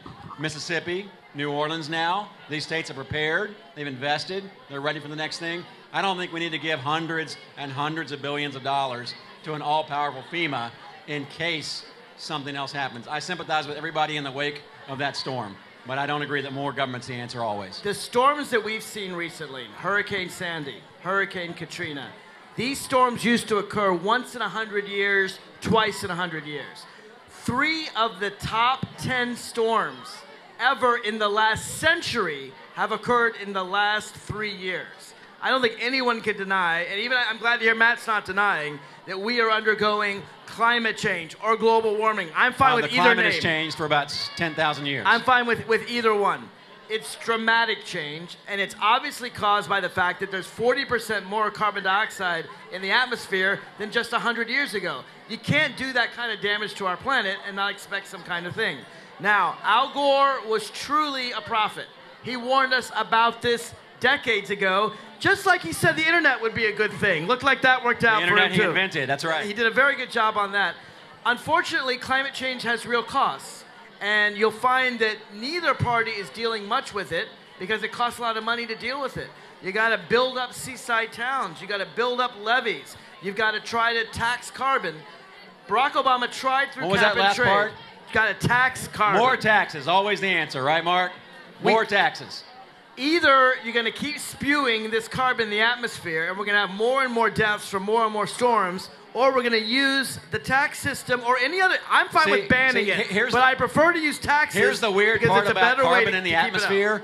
It doesn't just hover over America. Places like China and true. India, who will not cooperate and will not be That's part why we had- of these deals, are going to keep polluting no matter what we do. That's why we have international treaties like the Kyoto Accords. They never disobey those. They wouldn't even sign those. Well, if the Republicans would participate, we could find a bipartisan international solution. Instead, they just go around and they deny the problem exists. But thank you for your question. Thank I you. appreciate that. He's taking his jacket off now. He's out. It's climate change. He's out to get me. Please, go ahead. My name is Elizabeth Framness. I am from Kalispell, Montana. And my question actually has to do with something I learned about just before we came here, and that is immigration. My question is, what changes to immigration will affect education and economy and other issues? In my view, immigration has always been the lifeblood of America. It's what separates us from every country on earth. More people want to become Americans and want to immigrate to the United States of America than all immigrants in every other country on earth combined. That is what makes us great. It's our diversity. It's our different cultures. It's what separates us. It's, I think, why we have the strongest economy on earth. I want to encourage immigration. I want more legal immigration. What was that word, Mark? Legal immigration. Legal immigration. I want to make it legal. And one of the reasons we have so much illegal immigration is because people in Matt's party don't want to allow as many people to become legal immigrants. You know, my ancestors came 100 years ago to these shores, my great-grandparents, and they came very poor. And from generations and generations, I love America. I'm very proud to be an American. I want to encourage immigration. I think in the long run it helps our economy and education. I think people should be educated. I think you do better in life if you're not educated, and that includes everyone from immigrants to American citizens. Mark and I agree, of course, on the American dream and on how this country was built on wave after wave after wave of legal immigration. All of us were not from here. But Mark's very generous with your tax dollars, your parents' tax dollars, everybody in your family and friends' tax dollars. We all know the cost that illegal aliens cost every single American family. Per capita education spending almost doubles in most states simply on ESL, English as a second language, because they have to be taught how to be native English speakers in a very few years. It's a fact here in Virginia, Mark. $7,000. My great-grandparents learned English as well. Well, I wish and the every illegals generation would here. has. I do. And nobody's against legal immigration. We welcome all the peoples of the world with wide open arms. It's what makes our economy hum and sing. It's what makes us a very powerful, strong nation. But to just come into our country, take social services, take education, take health care, and only pay sales tax, only pay maybe payroll tax, pay no federal income taxes for decades, it's not fair and it's not right. I don't think that's fair to the immigrants. Most of them do pay payroll taxes. They do it through Social Security numbers. I said payroll. But they don't even get the money back. Remember, half of Americans don't pay federal income tax anyway, and so that's the people that Mitt Romney calls all the moochers. So please don't say that the immigrants are moochers. I think they are the lifeblood of America. They're the future of America. When people are not paying in what they're costing us, they're moochers. I think that it pays back in spades. But thank you for your question. Thank you. And I love Whitefish, Montana, by the way. You've been there? I have, many times. Whitefish, Montana? Whitefish, Montana, right next door to Kalispell. Beautiful spot. I've never been to Montana. I'd love to go someday. Please. Hi, I'm Rachel from Apopka, Florida. All right. How's Florida going to go? Yeah, who's going to win too Florida? Too close to call. Come well, on. we know, but give us your answer. Not putting my personal beliefs into it. All right. Okay. Yeah, that's a safe answer. I know we touched on the healthcare system earlier tonight, but just to give a situation to go with it, my mom has an incurable disease, so she has a lot of medications she has to take, and then my dad has diabetes. So for each proposed healthcare systems for each side, what would happen to them, and maybe not criticize the other one while you're doing it, and just give a description. Well, I'll just say this. President Obama's plan says that anyone, no matter who has pre-existing conditions, can get health insurance. He lowered drug prices for seniors. He ended the donut hole. And what Obamacare does is make sure that everyone can afford it. So I'm really sorry to hear about your mom and your dad as well. But I think they're going to do fine. Some of these things have taken some time to kick in. Republican governors like Rick Scott have refused to implement Obamacare, and it may require lawsuits to force Governor Scott to follow the law. But I think by 2014, it'll be in place, and that'll help your family. I'm very sorry, too. I have an uncurable disease myself. I have Crohn's disease. Oh. It's an intestinal disease. Yeah. There's no cause. There's no cure. I'm on medication every day of my life. I just popped 6 pills after dinner right now with a glass of water. I honestly disagree with Mark's approach. I don't believe government should be providing health care. I believe people should not be denied health care for pre-existing conditions. Obviously, I have one. I think you ought to be able to choose your insurance from a private insurance company and be able to pay the premiums. I do that every single month. Every single year. I choose my deductibles. I choose my out-of-pocket payments. I think medications ought to be capped because big pharmaceutical companies make way too much profit on those drugs, even though they spend a lot of money to bring them to market through research. I really empathize with you. I really think it's a problem we have to be honest about. I don't think a one-size-fits-all Obamacare is right for your parents any more than it's right for me. I think you have to look at this very, very cautiously and understand that there's going to be a lot of problems and a lot of fraud, waste, and abuse with a government one-size-fits-all program. I think we were almost there, except for the pre-existing conditions, in a lot of ways, with the drug benefit and some other initiatives. But Matt, her question was, how would it change under Mitt Romney? Yeah, I don't think Mitt Romney is going to disembowel Obamacare, at least the pre-existing condition. The Medicare Part D is a fact of life. I think the pool of people who are covered by their parents' plans till 26, and the 50 million Americans who are blanketly covered with taxpayer dollars, whether they want it or not, whether they need it or not, it's not at all tested. That's going to change. Matt, it's going to be more efficient. Matt, you said that no one with pre-existing conditions should be denied. You said they shouldn't be. They should cap drug prices. You're going to need government regulation to do that. You can see that. I'm okay with some regulation on that Okay. front. How are you going to pay for that if not through the mechanism of Obamacare? You can do it through a much milder, much smaller set through of initiatives a tax and increase. programs. No, sir. No, sir. The market will allow people to pay for their health care. Even if it's capped? Why should insurance company... Just like you pay for the car that you want to drive or the books you want to buy. You will decide which one, I guarantee you, in 5 minutes of going online, all of you are on your devices all the time, you'll figure out in 5 minutes flat which plan makes most sense. So, Matt, if I'm an insurance company and I know you have Crohn's disease and you require all these pills... Right. Why shouldn't I add up the cost of all your pills and say, you know what, Matt, I'll give you health care, $50,000 a year? Because they've already spent the money on the research, the R&D. They've gotten their profits out of it. At a certain point, drugs become generic, become cheaply available. Yeah, but here's my problem. The market works every time. There are people with diseases that are very, very expensive. There are. That cannot get coverage absent government regulation. That's a tragedy. And in that case, the government should regulate. All right. It should. Okay. Thank you so much. Thank you. Great question. Hi, my name's Levi Berkey. I'm from Kalispell, Montana also. Outstanding. And my question's pretty... From Montana, you said? Yeah. We got a lot of good Montanans here. All right. 6 of you, right? Right. Yeah. Excellent. So my question's pretty simple. A lot of us in this room don't want to be inheriting your generation's debt. You're right. So what are the candidates going to do about it if they're elected? Nothing. No, that's not true. And before we go on, we've got a big announcement from the Senate. We have another seat changing hands from the Republican to the Democratic Party, with Elizabeth Warren, a professor and consumer advocate, defeating Senator Scott Brown, who took over that seat, which was formerly I want Senator Elizabeth Warren to run for Ted president in Kennedy. 2016. I'm a big fan. You've heard from Mark that potential... So right now, the Senate has the Democrats up 2 seats, but there are still a lot of Democratic-held seats that that party has to defend, including from Montana, since we have some students from Montana, which they close at 10 o'clock. And we also have another state, 3 more states that close at 10 o'clock, including Utah. I know we have plenty of people here from Utah. And also the swing states of Iowa and Nevada close at 10 p.m. So we'll be looking for that. But to get back to the question about the debt, I'll let you guys at it.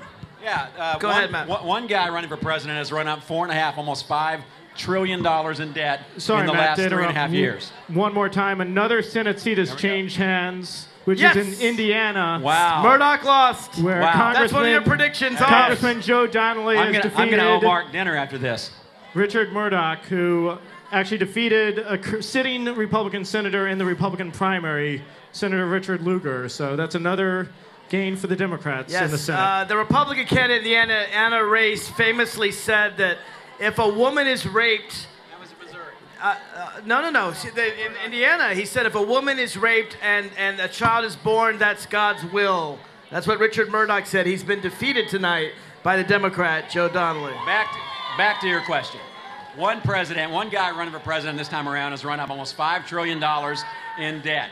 It took every president from Washington to Bush to run up $4.5, almost $5 trillion.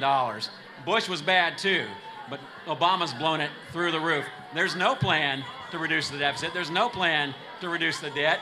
There's only new spending, whether it's on green energy, whether it's on health care, whether it's on stimulus, whether it's on bailouts, whether it's on student loans. There's only more and more spending. We'll be dead for 40 years while you're still paying the bill. I'll defend Obama, but then I want to hear how Romney is going to pay for his $7 trillion in new spending and tax cut. Romney which, by hasn't the way, been would elected yet at all. double the deficit. Obama's got a record. And he won't be elected. Most of the spending that increased under Barack Obama was due from the Bush tax cuts. If you look at the $5 trillion, It's all Bush's fault. $2 trillion is put in tax cuts that began in 2001, 2003, that Obama was willing to cut back on, those tax cuts to the rich. The Republicans said no.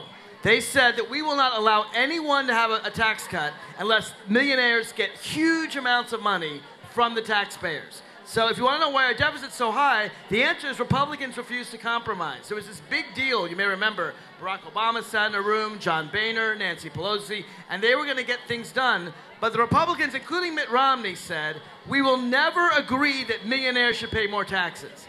Even though a majority of millionaires say, why are we paying less taxes than we ever did since the 1920s? The country has needs. We should pay more taxes. The majority of millionaires think they should pay taxes. 70% of Americans think millionaires should pay more taxes. Mitt Romney only had to pay 10% of his income in taxes. That's ridiculous at a time when many Americans are paying 30, 35%. So Obama was trying to compromise. The Republicans refused to compromise. It is my belief that after President Obama is reelected, we are going to come to the end of the Bush tax cuts. That's what the fiscal cliff is. And they're going to end automatically. And the Republicans will be forced to compromise, and then we're going to see some real deficit reduction. Let me add one little thing to it. There's an amazing website called www.irs.gov.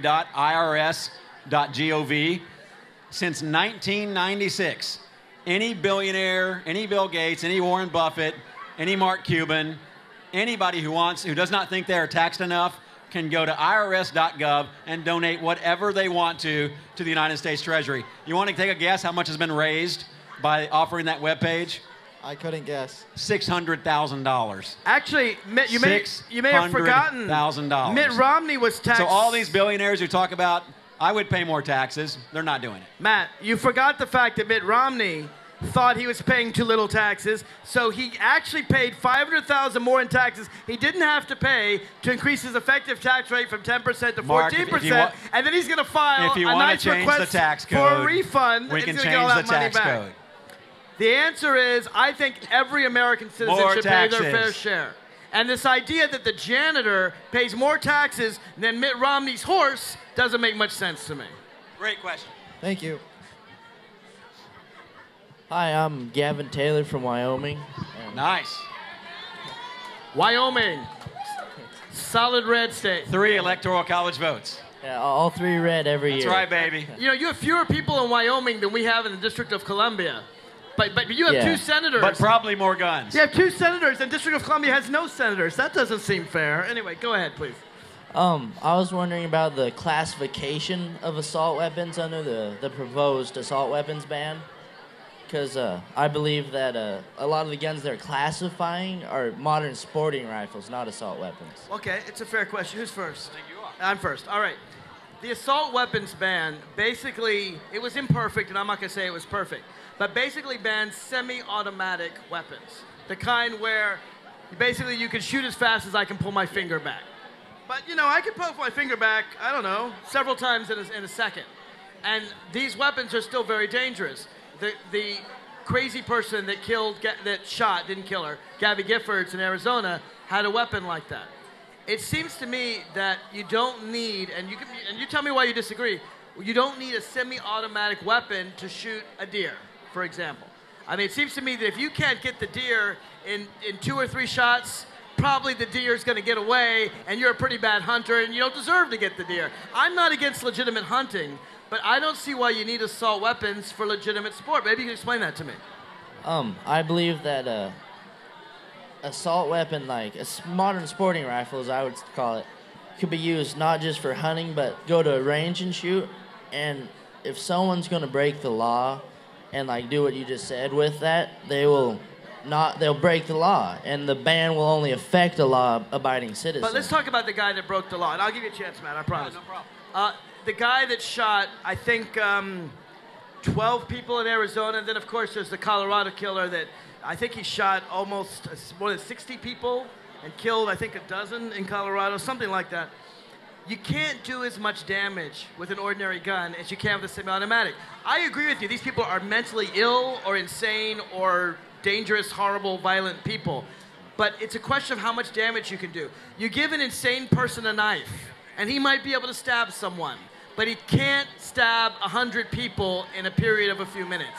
You just can't do that with a knife. So as far as I'm concerned, I'm okay with the kind of guns you need for hunting, but on the range, if you had to shoot and then cock it and then shoot and then cock it, I don't think it would affect the sport that much, and we might just save some lives. Give me a second on your follow-up. They just projected another swing state, which is New Hampshire, the smallest prize out of all the swing states. But President Obama has carried New Hampshire, which means the entire Northeast. The president has carried, and it looks like as of right now, the entire South, so far with what has been called, has gone to Mitt Romney. On the way to 332, like I said.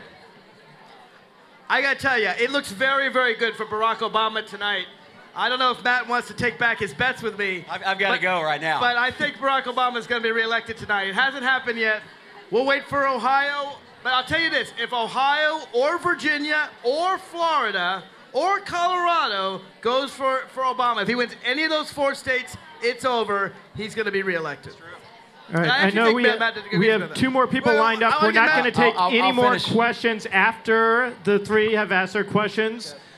So we're respond to the gun question. 4. I'll finish his. Yeah, and we're going to do it kind of a speed round. Lightning round. There you go. Lightning round. You already said it. You know that the knee-jerk liberal reaction is to regulate and keep adding more laws to the books. No talk about enforcing the laws that are on the books. You can't prevent a crazy person with a gun from doing very much. You can't prevent some old person in a car from running into a sidewalk and killing a lot of people. It's life. It's tragic. It's horrible. It's the way it is. Government can't save you. Thanks very much. All right. I'm Jack from Utah, and I just wanted to ask a question about foreign policy. I just want to know what your views are on our level of interaction with other countries, and also what kind of message you think we'll send if each of these candidates is elected. Yeah, I'm a foreign policy nerd, so I like these questions. Mark and I don't typically get to answer these questions in our close-up debates. But we agree more than you'd think. Somewhat. We disagree big time on Obama's foreign policy. I think it's been almost a universal failure. He killed Osama bin Laden. That's great. You can credit the intelligence agencies and the military that were in existence long before he came along for that. The foreign policy, or the lack thereof, in the Middle East is going to be a real problem for us. The Muslim Brotherhood running major countries like Egypt, Syria collapsing. Mark feels very strongly about that. Even pulling out of Iraq every last troop. We don't have anybody behind. I predict in the next 4 years, you're going to see a Saigon 75 incident with Americans being evacuated out of Baghdad. It's really ugly, and it's not strength.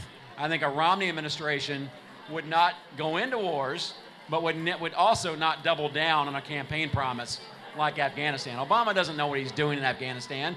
Nobody knows what they're doing in Afghanistan. My brother just came back from Afghanistan. He's an Air Force pilot 2 weeks ago. He doesn't know why he's there. He doesn't know why he's gone there 4 times. Nobody on the ground does, and the second we pull out, it's going to go back to as bad or worse as it was before. It's Obama simply trying to look tough on one campaign promise he made. I think Romney's got a more coherent stop Iran from getting the bomb, stick with our traditional allies like Israel that we have in the region, like Saudi Arabia, like UAE, like Qatar. I think it's a real problem to let other countries fall like dominoes and go to what he calls democratic rule, which in the Middle East, unfortunately, means Hamas, Hezbollah, and Muslim Brotherhood in most cases. I don't know whether you had a chance to watch the foreign policy debate. Did you watch it?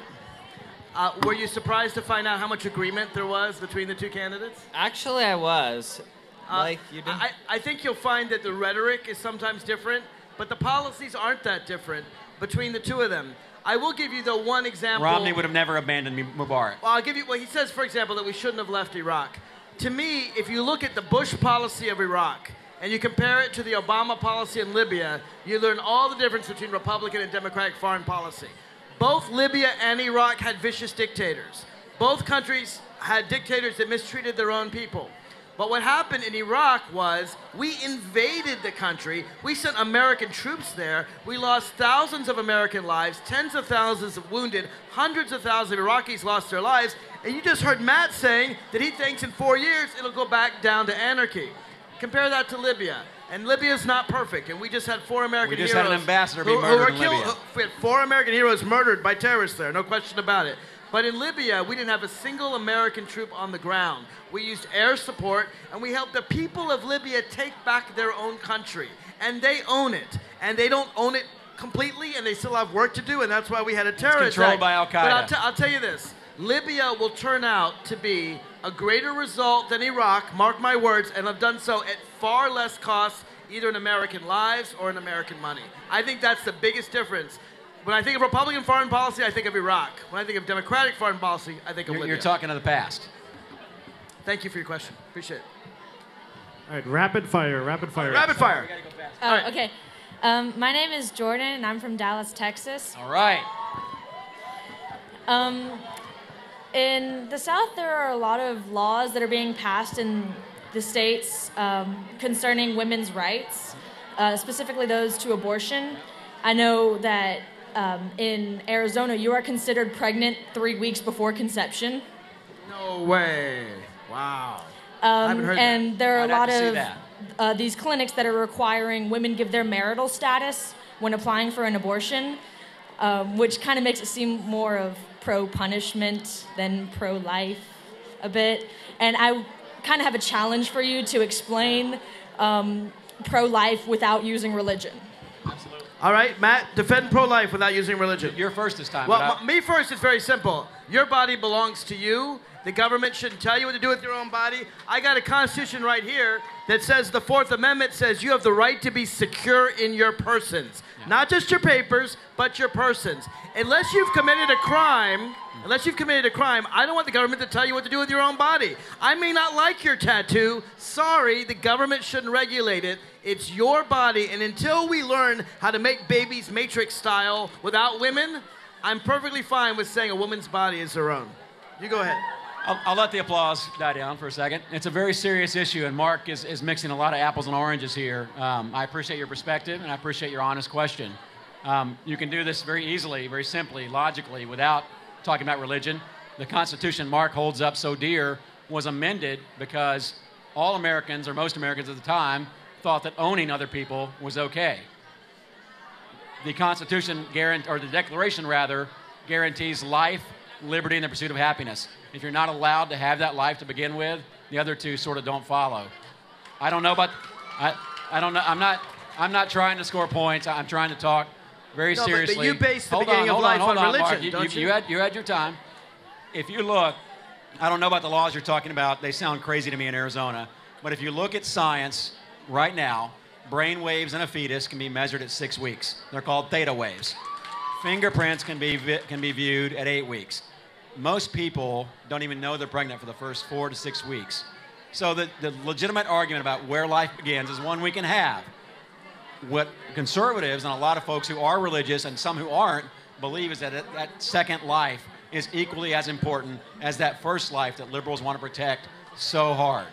So we respectfully disagree with you, and if you believe, as we do on the conservative side of the aisle, if you are pro-life, then you are going to want to restrict what you see as a termination of life, even potential life, everywhere you can. You're not going to do it judgmentally. You're not going to do it with hate or scorn or anything like that in your heart, my heart goes out to anybody that has to go through that situation, male or female, couple, single, divorced, married, whomever. And conservatives, I'll tell you this, conservatives have a large responsibility to step up and help more people who are considering abortion with adoption, with orphanages, with foster care, with charity, with churches, families, friends, communities. It's a two-way street. It's a great question. I am going to have to cut in because it's about to go to 10 o'clock. We are going to get one more question answered. And if any of you, if anyone else has a question and they want to talk offline, Mark and Matt are more than happy to answer some more questions. Okay, real quick. But it's 10 o'clock. We're about to get some more results in. And I don't want to have you ask a question then have it ignored for 10 minutes. Yeah. Okay. If you want to also ask them offline, tell you what, just too. real quick, give us the topic, and we'll answer it after the break. Ask the question? Yeah, go ahead. Yeah, I wanted to know if we don't want to raise taxes and we also cut down welfare, how will we ensure that the poor people are provided for? Great question. We'll answer it after the break. How will we ensure poor people are provided for? Great question. So All a right. bunch of states are coming in. Yep. I think we're going to switch. We have switched to CBS. Okay. As we switch from, I think we started ABC, NBC, CBS. We're all over the place. The polls are now closed in all of the battleground states that will tip the balance tonight in the presidential race. And 2 of them have tipped right into President Obama's column, Wisconsin and New Hampshire. In addition, Ohio and Nevada are leaning toward the president. The vote count in the biggest of the swing states, Florida, is oh so close. Mr. Obama only has to win Florida now to win re-election. In the battle for the Senate, the Republicans lose a key seat in Massachusetts. We project that Elizabeth Warren has defeated the incumbent Republican Scott Brown in Massachusetts. Mitt Romney has a small lead in the electoral vote count. Both candidates are still far away from the 270 needed to win. Let's have a look at the way the presidential vote map stands right at this moment. Mr. Obama with 157 electoral votes, Mr. Romney with 162. Mr. Romney's states are in red, Mr. Obama's in blue. The states that are in white are those where we just do not have enough information yet in order to make a projection of a winner. The states in gray are still voting. Let's have